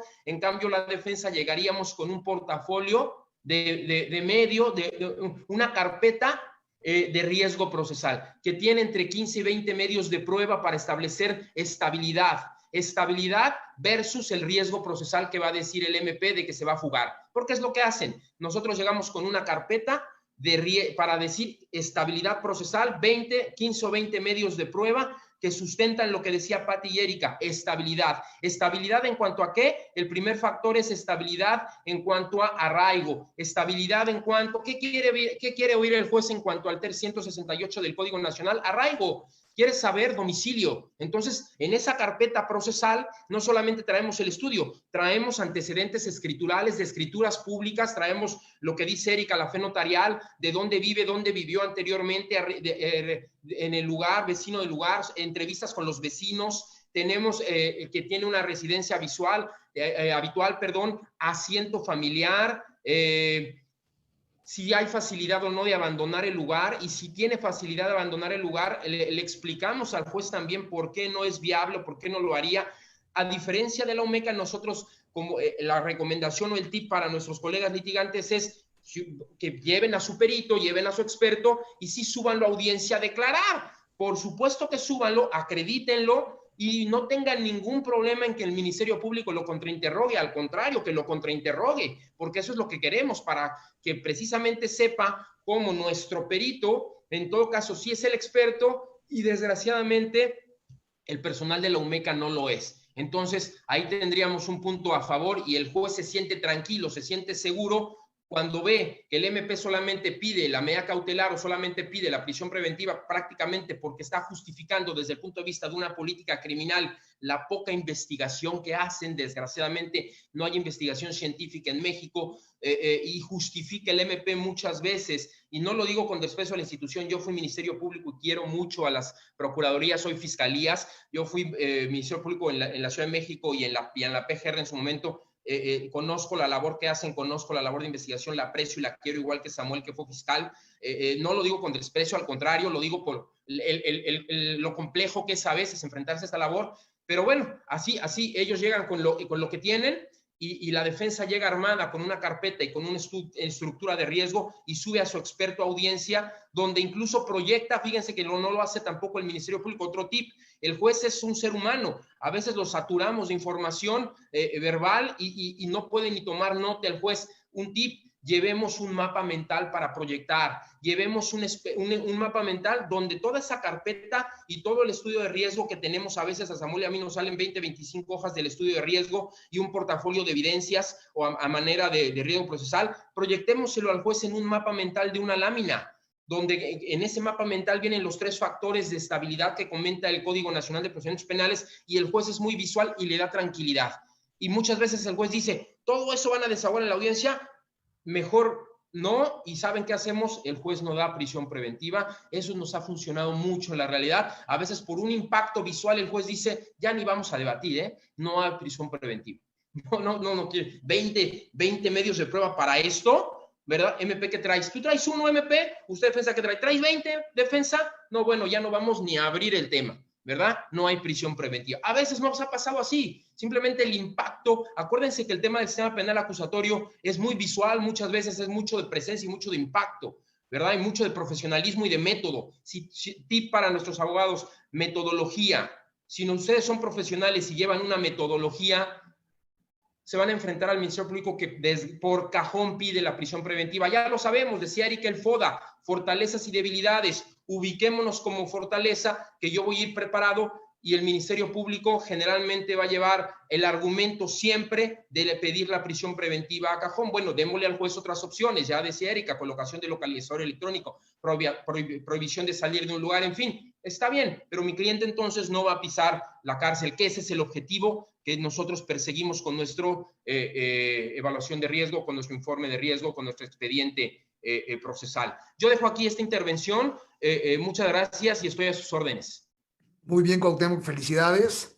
Muy interesante, y aparte muy coordinados tú y Samuel en toda la exposición, y además se enlazaron muy bien con todos los tips y los comentarios de Pati y de Erika. Y bueno, yo ahí tengo un tema interesante, Cuauhtémoc, Samuel, en relación se hablaba del interrogatorio, que Pati nos decía es que no nos permiten, a pesar de que el 154 pues establece la posibilidad del interrogatorio, pero señala 24 horas para hacerlo, ¿no? Y como estoy entendiendo, para puntualizar para todos, es que no va a llegar seguramente el experto, digamos, o la persona de la UMECA no va a llegar en esas 24 horas. Seguramente no voy a poder hacer el contrainterrogatorio. Entiendo ahí, Samuel, que se argumentaría y Cuauhtémoc el tema de que no se tome en cuenta entonces esa evaluación porque yo solicité el interrogatorio a esta persona y no llega, o cómo argumentarían ustedes para poderlo hacer. Y me refiero al caso de que no llevaras tú tu informe privado, o sea, que no hayan tenido la oportunidad de hacer todo lo que ustedes mencionaron. ¿Cómo lo argumentarían ustedes? Nada más tenemos que distinguir en dónde está lo de las 24 horas, porque ese concepto de 24 horas no se señala ya específicamente en las disposiciones sobre medidas cautelares, sino, si no mal recuerdo, te mencioné eso de las 24 horas en la audiencia inicial, si no mal recuerdo. Ya a nivel de medidas cautelares, hay libertad probatoria y se aplicaría lo mismo en la audiencia de medidas cautelares que para cualquier otro tipo de audiencia.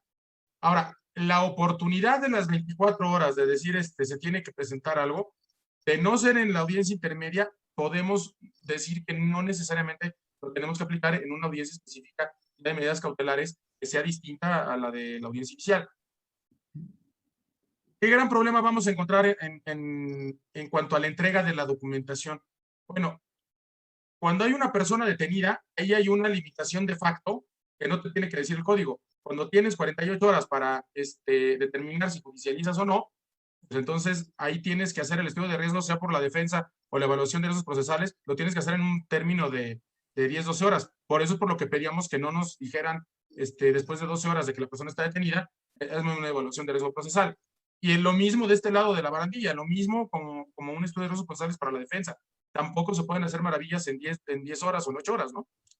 Claro. Eso es en cuanto al tema específico de la temporalidad. El tema de temporalidad previsto en el Código Nacional, pues también por una adecuada defensa, pues podríamos decir que si a mí me alcanza el tiempo para entregar un estudio de riesgos procesales después de esas 12 horas, ¿por qué no se va a acreditar?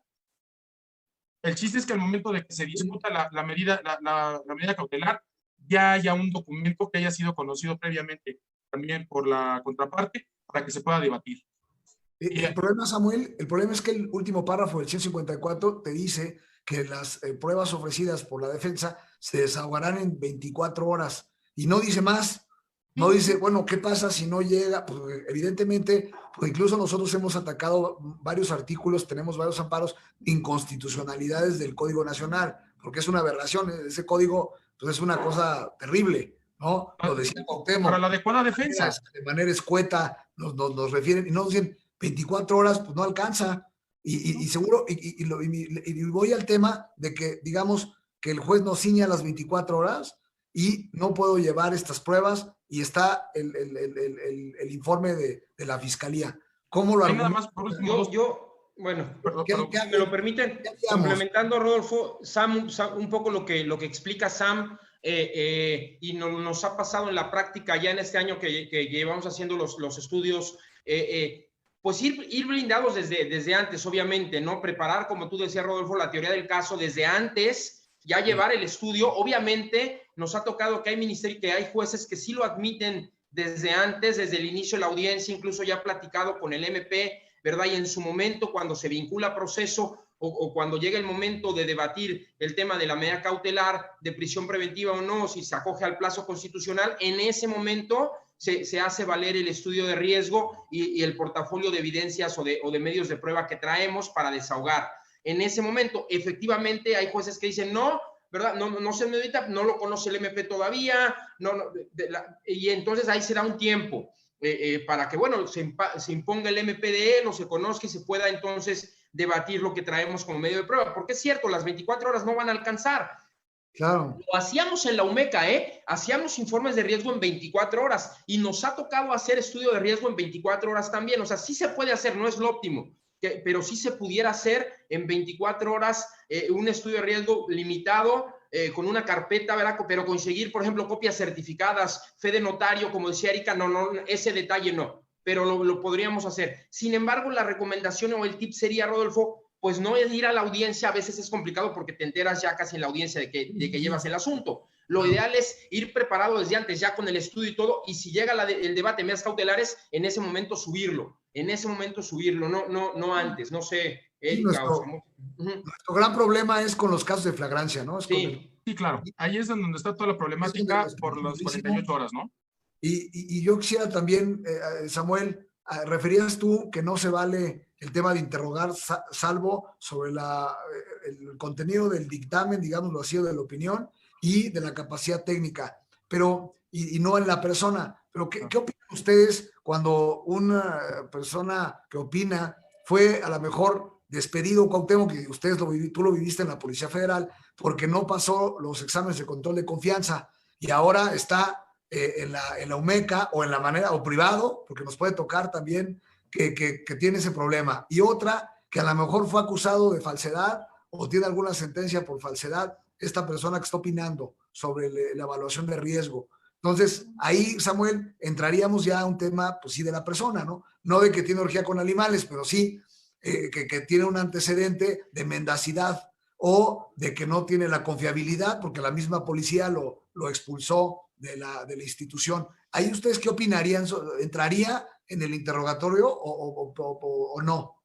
Yo, para tirarle la credibilidad, si me lo permites, antes de que intervenga Sam, querido Rodolfo, yo en el contrainterrogatorio me versaría sobre dos puntos. Primero, uno es credibilidad personal, efectivamente, quién hizo el informe, quién es, a qué se dedica y qué trayectoria personal tiene, primero, y ahí entra temas de perfil, ahí entran temas de capacitación y ahí entran temas de antecedentes personales en cuanto a confianza o no. Sé que no es de la materia en sí, pero al juez le impacta si no pasó controles de confianza por algo en específico, deberá ser, y entonces no le tenga credibilidad en esto, señor juez. Entonces son dos temas para tirar la credibilidad. El tema personal, y ahí entra lo que tú decías de control de confianza o antecedentes laborales, y el otro tema para tirar la credibilidad es la metodología que decía Samuel, ¿qué haces tú? Entonces son los dos temas que yo abordaría. Tema de tirar la credibilidad por la persona y tirar la credibilidad por lo que hizo. ¿Y qué hizo? Pues hizo un informe mal hecho. Hizo un informe que no tiene metodología, que no tiene sustento, que no tiene recursos, que no tiene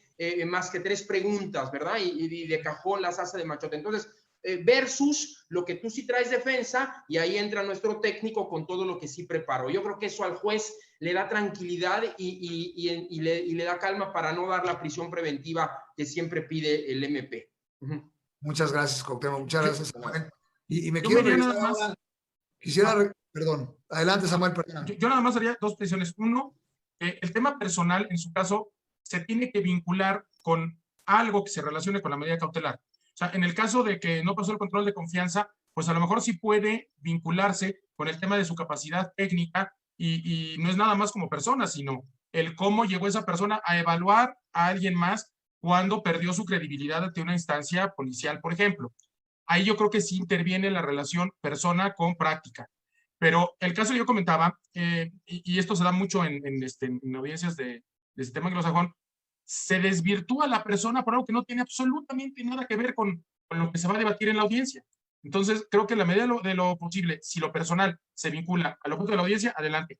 En la última, algo que también hemos hecho es, ya que está el estudio de riesgos procesales hecho, cuando va a ser la audiencia de vinculación a proceso, se le lleva a la fiscalía para que acuse, porque si no, si se llega a dar la solicitud de prisión preventiva justificada, el Ministerio Público no puede decir que no tenía conocimiento previo. Y entonces ya con eso pones contra la pared, como litigante, a la autoridad ministerial, que es lo primero que pide. A ver, no me vengas ahorita a decir que me presentas un estudio de 25 páginas con 300 páginas de anexo, cuando va a ser la audiencia en 3 minutos, ¿no? Entonces, si lo presentas desde vinculación a proceso, ¿qué te descubres? No importa. De cualquier manera, si nosotros como apoyo a la defensa estamos dando un instrumento robusto, pero se da desde que va a ser la audiencia de vinculación a proceso, ya desde ahí sabes que existe la posibilidad de que si se pide prisión justificada, tú ya le estás dando al Ministerio Público un antecedente de qué es lo que vas a decir ahí. Y entonces, sí, lo decimos antes, no importa, estamos salvaguardando el tema de que no nos digan que por cuestión de tiempo o se difiere la audiencia o no se considere como válido ese estudio de riesgos procesales. Perdón, estaba Erika también ahí que nos quedó. Gracias. Excelente tip. Y me quiero regresar con Pati y con Erika. Pati, ¿qué opinas tú del artículo 19 constitucional? ¿Consideras que el tema de la prisión preventiva oficiosa viola la Convención Americana de Derechos Humanos? Pues definitivamente que sí lo viola. La Convención Americana no prevé específicamente, digamos, la prisión preventiva. Lo que sí prevé es que se puede dar cuando se cumplen ciertos requerimientos legales para, en casos de excepción, limitar el derecho a la libertad personal.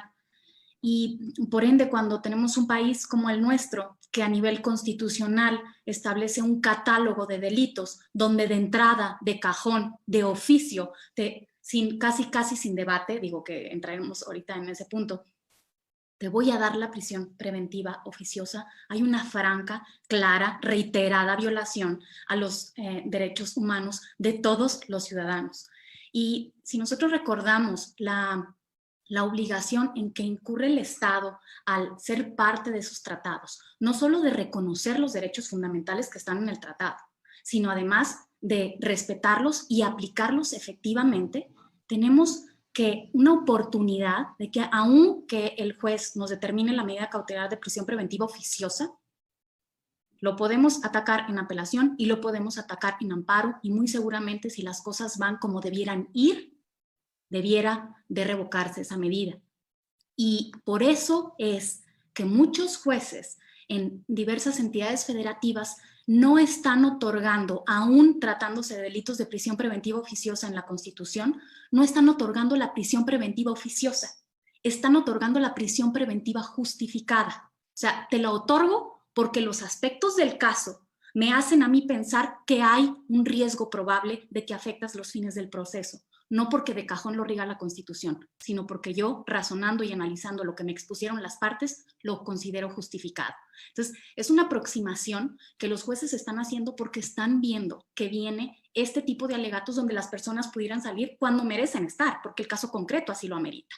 Pero la proyección, la utilización de los verbos y el análisis desde la perspectiva de los derechos humanos es en la justificación, no en el oficio. Entonces, definitivamente, Rodolfo, se están violentando los derechos, va a ser un gran campo fértil para amparos y para salidas que quizá en el caso concreto no debieran suceder, y que si nosotros avanzamos como país, como debiera, con el propósito que debiera y que está detrás de esta reforma, la prisión preventiva oficiosa debiera de eliminarse, solo debiera de quedar la prisión preventiva justificada en todos los casos en que se solicite.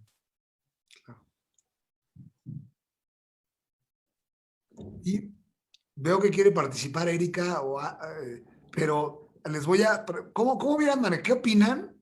Y creo que a todos les va a interesar mucho, y ya para también seguir con las preguntas del público, es ¿qué opinan del caso de Rosario Robles? Porque es emblemático en relación a la justificación de una prisión. ¿Qué hubieran hecho ustedes? ¿Alguien que quiera participar de los ponentes? Gracias, Rodolfo. Pues mira, yo lo que hubiera hecho es algo bien interesante, porque tuve acceso al asunto. De entrada, ¿la llevas o no la llevas? No, no la llevo, pero académicamente tuve acceso al auto de vinculación a proceso, que creo que hasta en internet andaba circulando, entonces eso me permitió hacer un análisis. Okay. Cuando veo el análisis, y lo voy a decir en esta fiesta del conocimiento, hay un tema bien interesante, porque se están peleando por las medidas cautelares y yo me pelearía por algo más. Cuando vemos el análisis de la vinculación a proceso, se vincula a proceso por determinados delitos, pero con un agravante de continuado. La agravante de continuado es lo que hace que la media aritmética exceda de los 5 años. Cuando la media aritmética excede de los 5 años, le cierra la posibilidad a una suspensión condicional del proceso. Entonces, yo creo que la defensa debería estarse peleando en un amparo, por si me están escuchando, deberían estarse peleando en un amparo por debatir que el delito no es continuado. Si tú le quitas lo continuado al delito, le estás quitando como 3 años, y con eso la imposición o la determinación de los tipos penales que queda te da una media aritmética menor a 5 años. Por ende, podrían estar solicitando una suspensión condicional del proceso. Y entonces solucionar el caso. O sea, también hay que ver cuándo te peleas y cuándo no, y cuándo vale la pena y cuándo no. O sea, ¿de qué me sirve la medida cautelar en libertad, si es que la lograran, si sigue el proceso? Me parece que el argumento tiene más fondo y no se ha establecido, o ni siquiera se ha pensado en debatirse. Y para mí la estrategia está en desvirtuar el delito continuado. Eso es por un lado. Ahora, quiero establecer unos temas antes de continuar. Con el tema que decían de desacreditar al servidor público porque no pasó controles de confianza, me da un poco de miedo porque es un tema de derechos humanos. A pesar de ser un servidor público, a pesar de no haber pasado controles de confianza, tiene derechos humanos, merece respeto y creo que tendremos que desacreditar y centrarnos en desacreditar su trabajo, no a la persona. Eso es un punto que quisiera mencionar. Y el otro es respecto de... Para ti, atacar credibilidad mediante esos medios no se te hace correcto, indebido. Sí, es un tema de ética completamente, ¿no? Okay. Es un tema completamente de ética porque es un tema de litigio. Yo quería dejarlo como muy claro porque soy muy partidaria del tema de derechos humanos. Ahora, en el otro punto que quería yo considerar y era como el tema de estrategia, con el tema de las 24 horas. Lo que ha pasado en la práctica real es que claro que 24 horas es muy poco. Les dejo un tip y ustedes como operadores valórenlo. El tip que yo les dejo es, a veces lo que hago o lo que hemos hecho es que en audiencia dejamos las cosas planitas porque no tenemos lo suficiente. Pero una vez vinculado al proceso, lo que puedes hacer, si no pudiste hacer nada en audiencia, porque llegaste en ese momento, porque ya estás en término, etcétera, lo que hacemos es lograr variar las condiciones de la imposición de la medida cautelar. Y entonces pedimos una audiencia de modificación de las medidas cautelares, pero habiendo antes maquilado que exista una variación. Y cuando nos dan la audiencia y ingresamos la variación, ingresamos ahora sí un estudio de riesgos perfectamente establecido. Es un tip de litigio, ¿no? Gracias. Muy bien. Cuauhtémoc, te di con ganas de decir algo del caso, o Samuel. Entiendo el tema que comenta Eri y lo hemos platicado mucho en varios foros sobre atacar la credibilidad en un contrainterrogatorio sobre el trabajo material del autor del dictamen o del informe. Yo sí lo atacaría en cuanto a la credibilidad personal, pero son estrategias de litigio. Finalmente, cada quien lo hace y cada quien tiene su tema ahí. Y es lo rico del sistema acusatorio, que además todo lo que estamos platicando aquí no está en código, no está en ley, no está en una norma, son estrategias de litigio. Y es lo que los abogados hoy hace muchos años, reaprendimos con el sistema acusatorio, que no somos nada más de la norma, sino que somos de estrategias. Y hay estrategias, y el FODA que decíamos que lo platicábamos desde que estábamos como investigadores de INACIP, Erika y yo, en el 2004, 2005, viendo estos temas del sistema penal acusatorio, decíamos, el FODA para litigar teoría del caso, ¿qué es eso? Vamos a hacer estas preguntas, y no nos quedaba bien. Hoy sabemos por qué y hoy sabemos cómo. Entonces, pues sí, un litigante va a ir con una estrategia de tirar credibilidad personal, como yo lo haría, y Erika se centraría al tema del trabajo técnico para tirar la credibilidad, y no hay estrategia buena o mala, simplemente son estrategias. Ya cierro con esto mi intervención. Para teoría del caso nos ponía precisamente un maestro del CEJA, del Centro de Justicia de las Américas en Santiago de Chile, que estudiamos allá, Erika y yo, estos temas, nos ponía, hagan de cuenta que para la teoría del caso tienen ustedes una caja de manzanas rojas y tienen ustedes una caja de plátanos amarillos.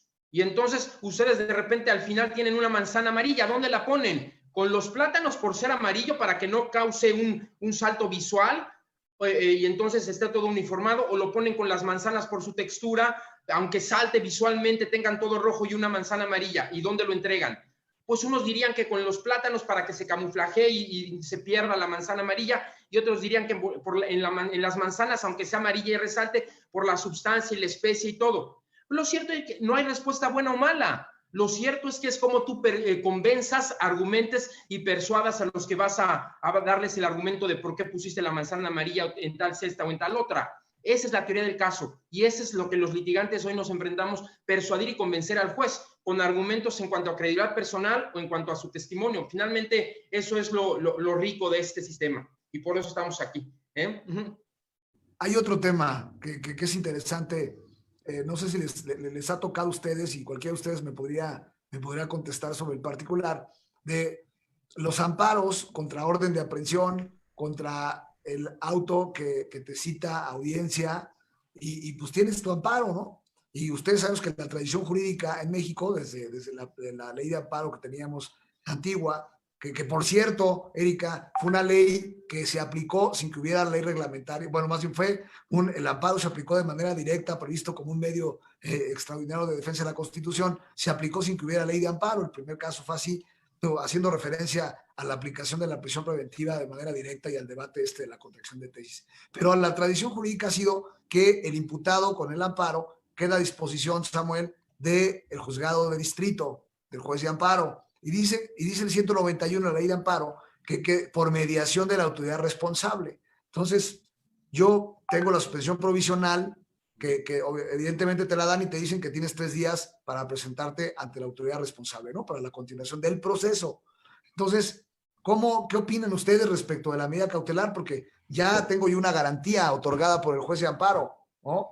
Y me voy más allá, un caso en cuanto al tema de COVID, una persona mayor que el juez de distrito le da una suspensión para el efecto de que no se le dicte prisión preventiva oficiosa, porque no solo era justificada, era un delito que era de prisión preventiva oficiosa, pero por tema de COVID le estaban dando la suspensión para que no se le dictara prisión preventiva oficiosa, ojo, y se fuera a su casa como arraigo domiciliario, ¿no? Así lo estableció, hubo el recurso, pero bueno, lo traigo a colación porque es algo que puede pasar en esta época y aparte les cuento, es un caso real. Y bueno, ¿qué opinan de la libertad de jurisdicción en relación a la libertad personal? Porque si vienes del amparo y estás a disposición por libertad del juez de amparo, por mediación de la responsable, pues podría ser la posibilidad de argumentar que no podría dictar otra, porque ya se pronunció el juez de amparo, ¿no? Entonces, y por eso les preguntaba del caso de Rosario Robles, ¿no? De cómo se manejó la manera de llevarlo, ¿no? Si lo llevabas o no, si pudiste haber llevado algún tipo de amparo, en fin, ¿qué opinan de ese tema en cuanto a la libertad de jurisdicción de la responsable, que en este caso es el juez de control, de dictar medidas que afecten la libertad del imputado? ¿Alguien de ustedes quisiera pronunciarse al respecto?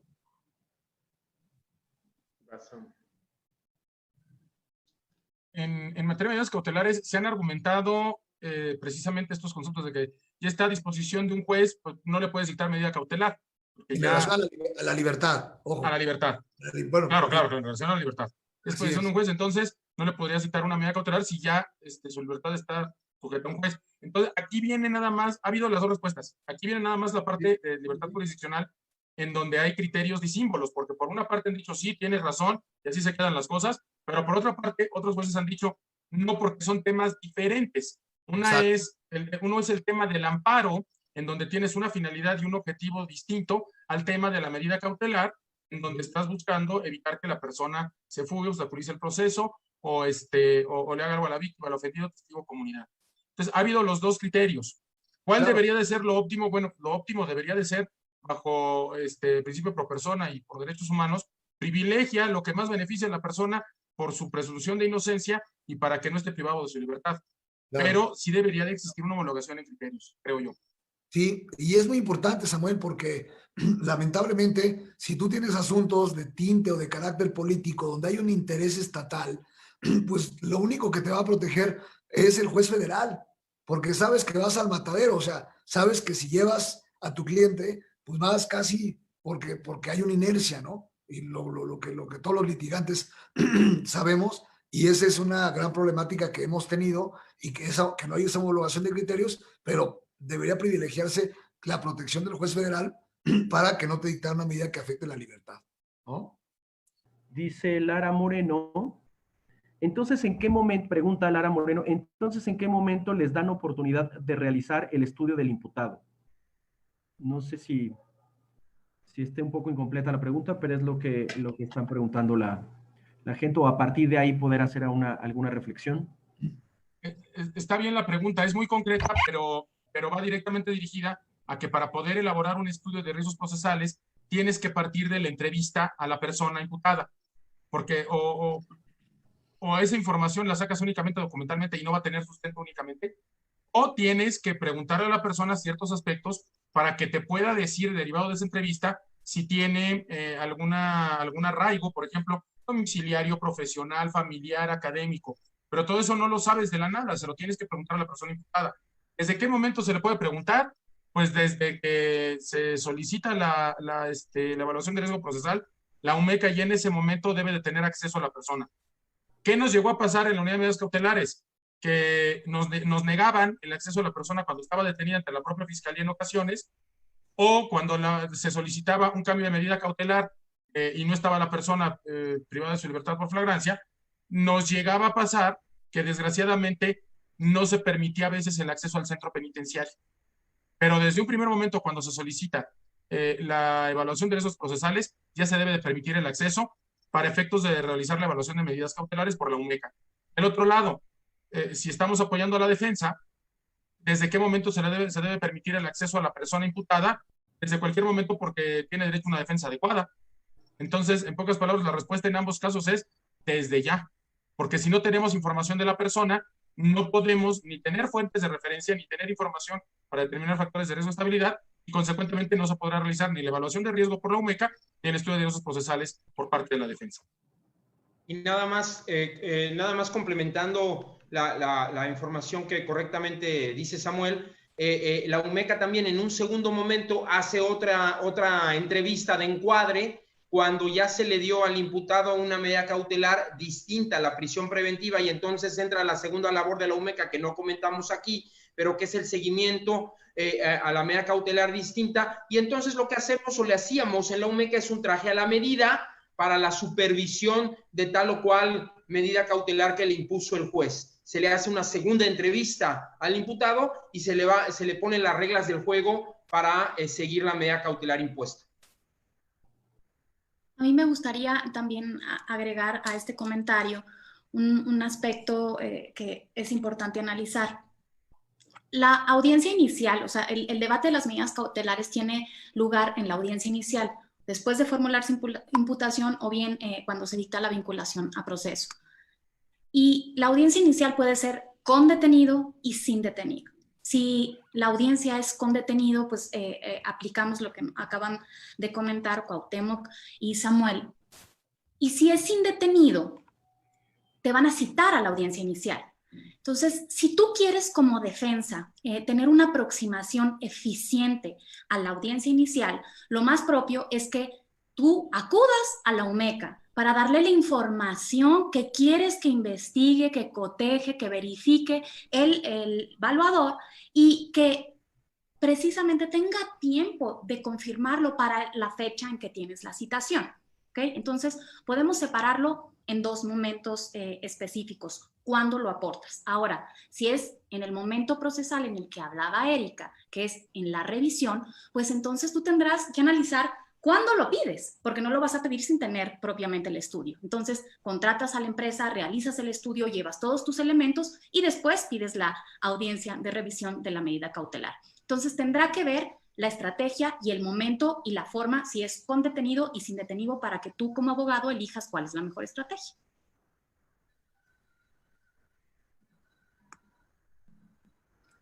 Arturo, ¿hay alguien más por ahí? Bueno, hay dos preguntas. Dice, en caso de prisión preventiva, dice JDR, así se llama, ¿sería lo conveniente una revisión de medidas cautelares con una evaluación de la defensa? Y también, si quieren, arrojo la siguiente. Miguel Ángel pregunta, ¿el delito de lesiones que tarda en sanar menos de 15 días en el Senado podría entrar en caso de suspensión condicional al proceso? Cabe mencionar que el denunciante refirió que el probable responsable portaba un cuchillo de 15 centímetros, el cual nunca existió en el momento del hecho. Bueno, ya es un caso particular. Gracias, Arturo. Señor rector, muchas gracias por su presencia y por la invitación. Hemos disfrutado mucho y además no nos queremos ir. Seguimos conversando y conversando. Bueno, pero apuntando un poquito a la respuesta, es difícil el trayecto que vamos a caminar en el tema de la prisión preventiva oficiosa. Es una reminiscencia, como lo decía Cuauhtémoc, creo que fue Cuauhtémoc, del sistema inquisitivo, donde nos apegamos a esta necesidad de sentir seguridad jurídica porque no creemos en nuestro sistema de justicia. Entonces, solo pensamos que teniendo la prisión preventiva oficiosa vamos a tener una consideración social de credibilidad en la justicia. Entonces, la manera en que nosotros abogados, si queremos transitar, y nosotros como sociedad, si queremos transitar a una estabilidad mejor, tanto en la justicia como en la sociedad, como en la credibilidad de todos los operadores del sistema, es empujar aún cuesta arriba. Y esto implica que si tú tienes un caso de prisión preventiva oficiosa, aunque sabes que casi todos los jueces, que nunca están homologados en nada, ir a una audiencia es ir a una opinión distinta, en lo que sí están homologados es prisión preventiva oficiosa, pues te la otorgo, ¿no? Porque viene en la Constitución. Ahí sí tienen un criterio homologado.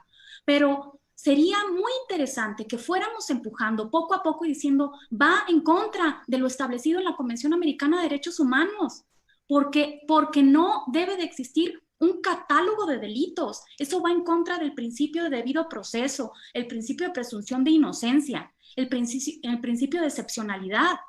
Tú tienes que acreditarme en cada caso por qué es necesario que tú estés adentro antes de que te dicten sentencia.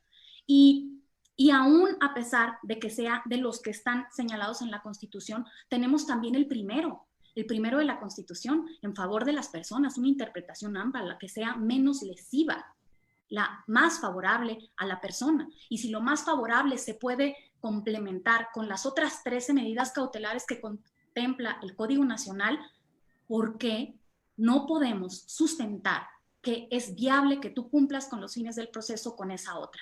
Entonces yo sí empujaría, quizá estando muy consciente y platicando mucho con tu cliente para no crear una falsa expectativa en ese momento emocional, familiar y procesal tan estresante, de que hay un criterio homologado de todos los jueces en el país por una disposición constitucional, pero que hay criterios convencionales que pudieran abrir una puerta a futuro, inclusive en Corte Interamericana de Derechos Humanos, porque se está violentando flagrantemente lo que dice.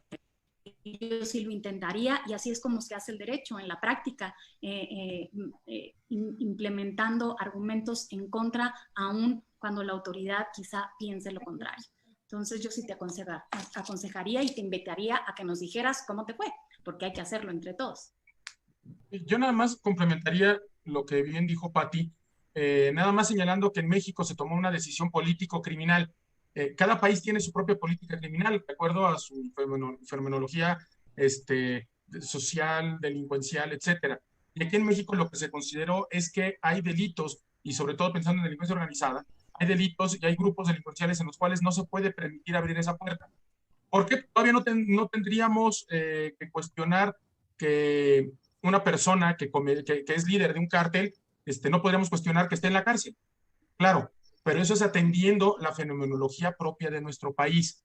Cualquier otro país que ha tenido sistema penal acusatorio cuestiona, y ha pasado, y lo han dicho académicos, incluso en estos últimos meses en que ha habido multiplicidad de webinars, han mencionado personas de otros países que no entienden por qué en México hay prisión preventiva oficiosa. Bueno, por la propia fenomenología, que va de la mano de dos grandes temas, nada más para cerrar mi comentario.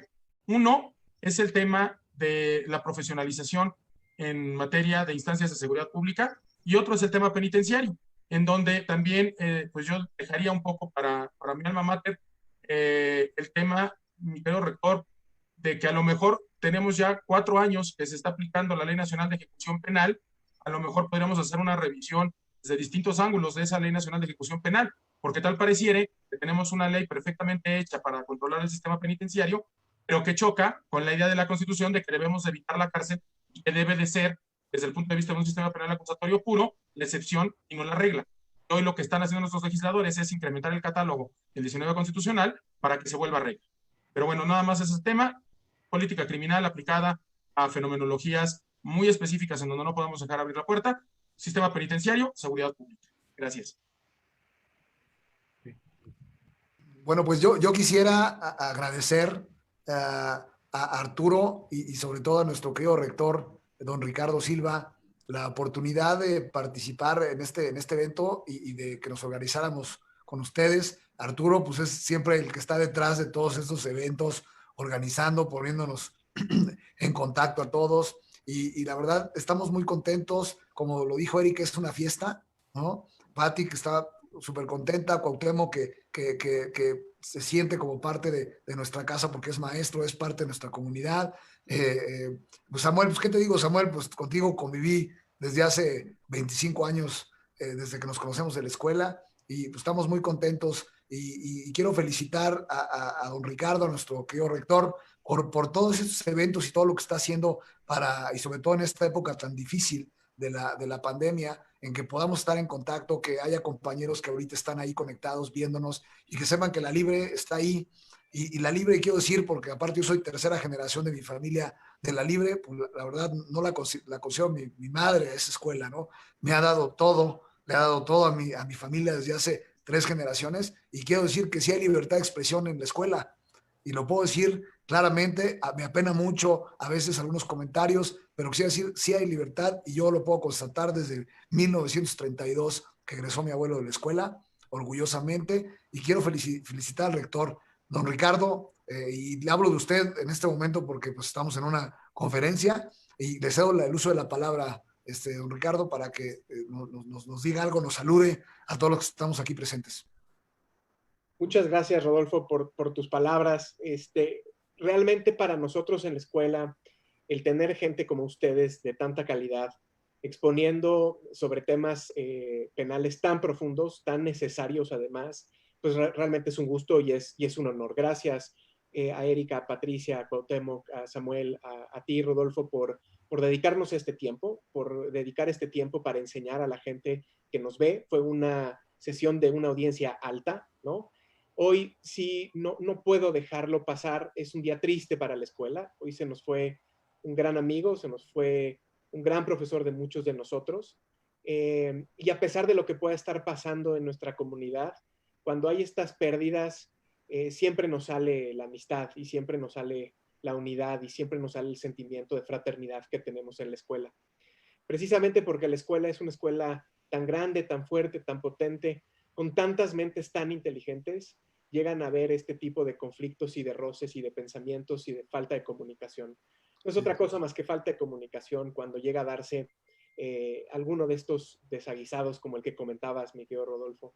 Pero las relaciones y las amistades y sobre todo el compañerismo y la fraternidad que se crea en la escuela de tantas generaciones y de tantos años, en tu caso 3 generaciones, en mi caso pues yo soy la segunda, ¿no? Esperando que venga la tercera con mi hijo, pues no se borran y no se eliminan en cualquier momento. Estando uno afuera de los exámenes de cada quien o conviviendo en las aulas o en los pasillos, son cuestiones que te quedan tan marcadas en el corazón que ni un artículo, ni una crítica, ni un desaguisado en algún momento borran todo ese camino que hemos construido muchos a lo largo de esto y que es más allá y va mucho más allá de un capricho o de un berrinche de algún momento.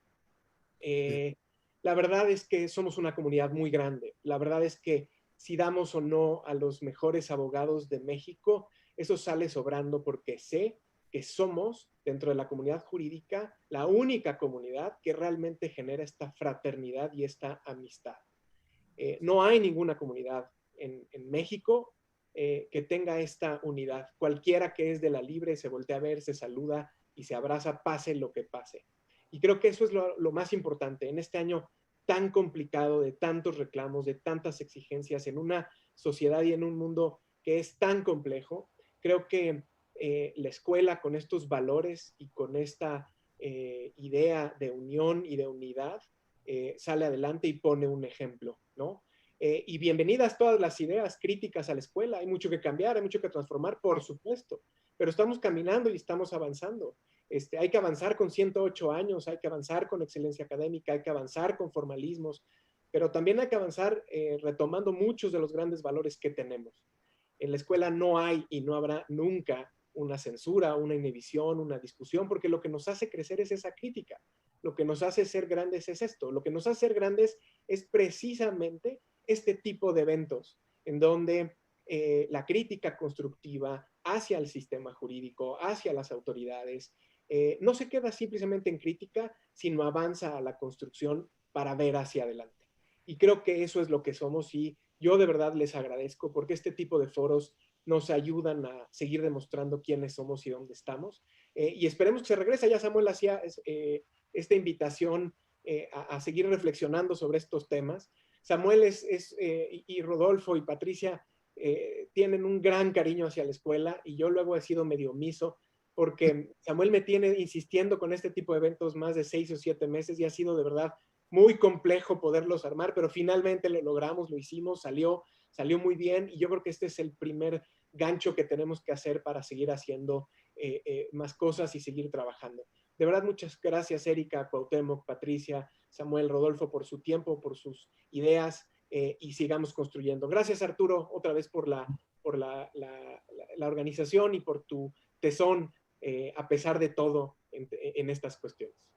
Sí, no, gracias a ti, rector, y de verdad agradecerles, una audiencia altísima, generó muchísimo interés, queda colgada en la página de Facebook y para YouTube, o sea, será consultable permanentemente, y pues agradecer que pues la rectoría, el centro, pues están haciendo esfuerzos para que pues la comunidad siga pues esto, ¿no? Discutiendo de los temas que se saben, y que estaremos siempre intentando de la mejor manera lograr esos esfuerzos, ¿no? Pues muchas gracias a todos, y nos vemos en la siguiente.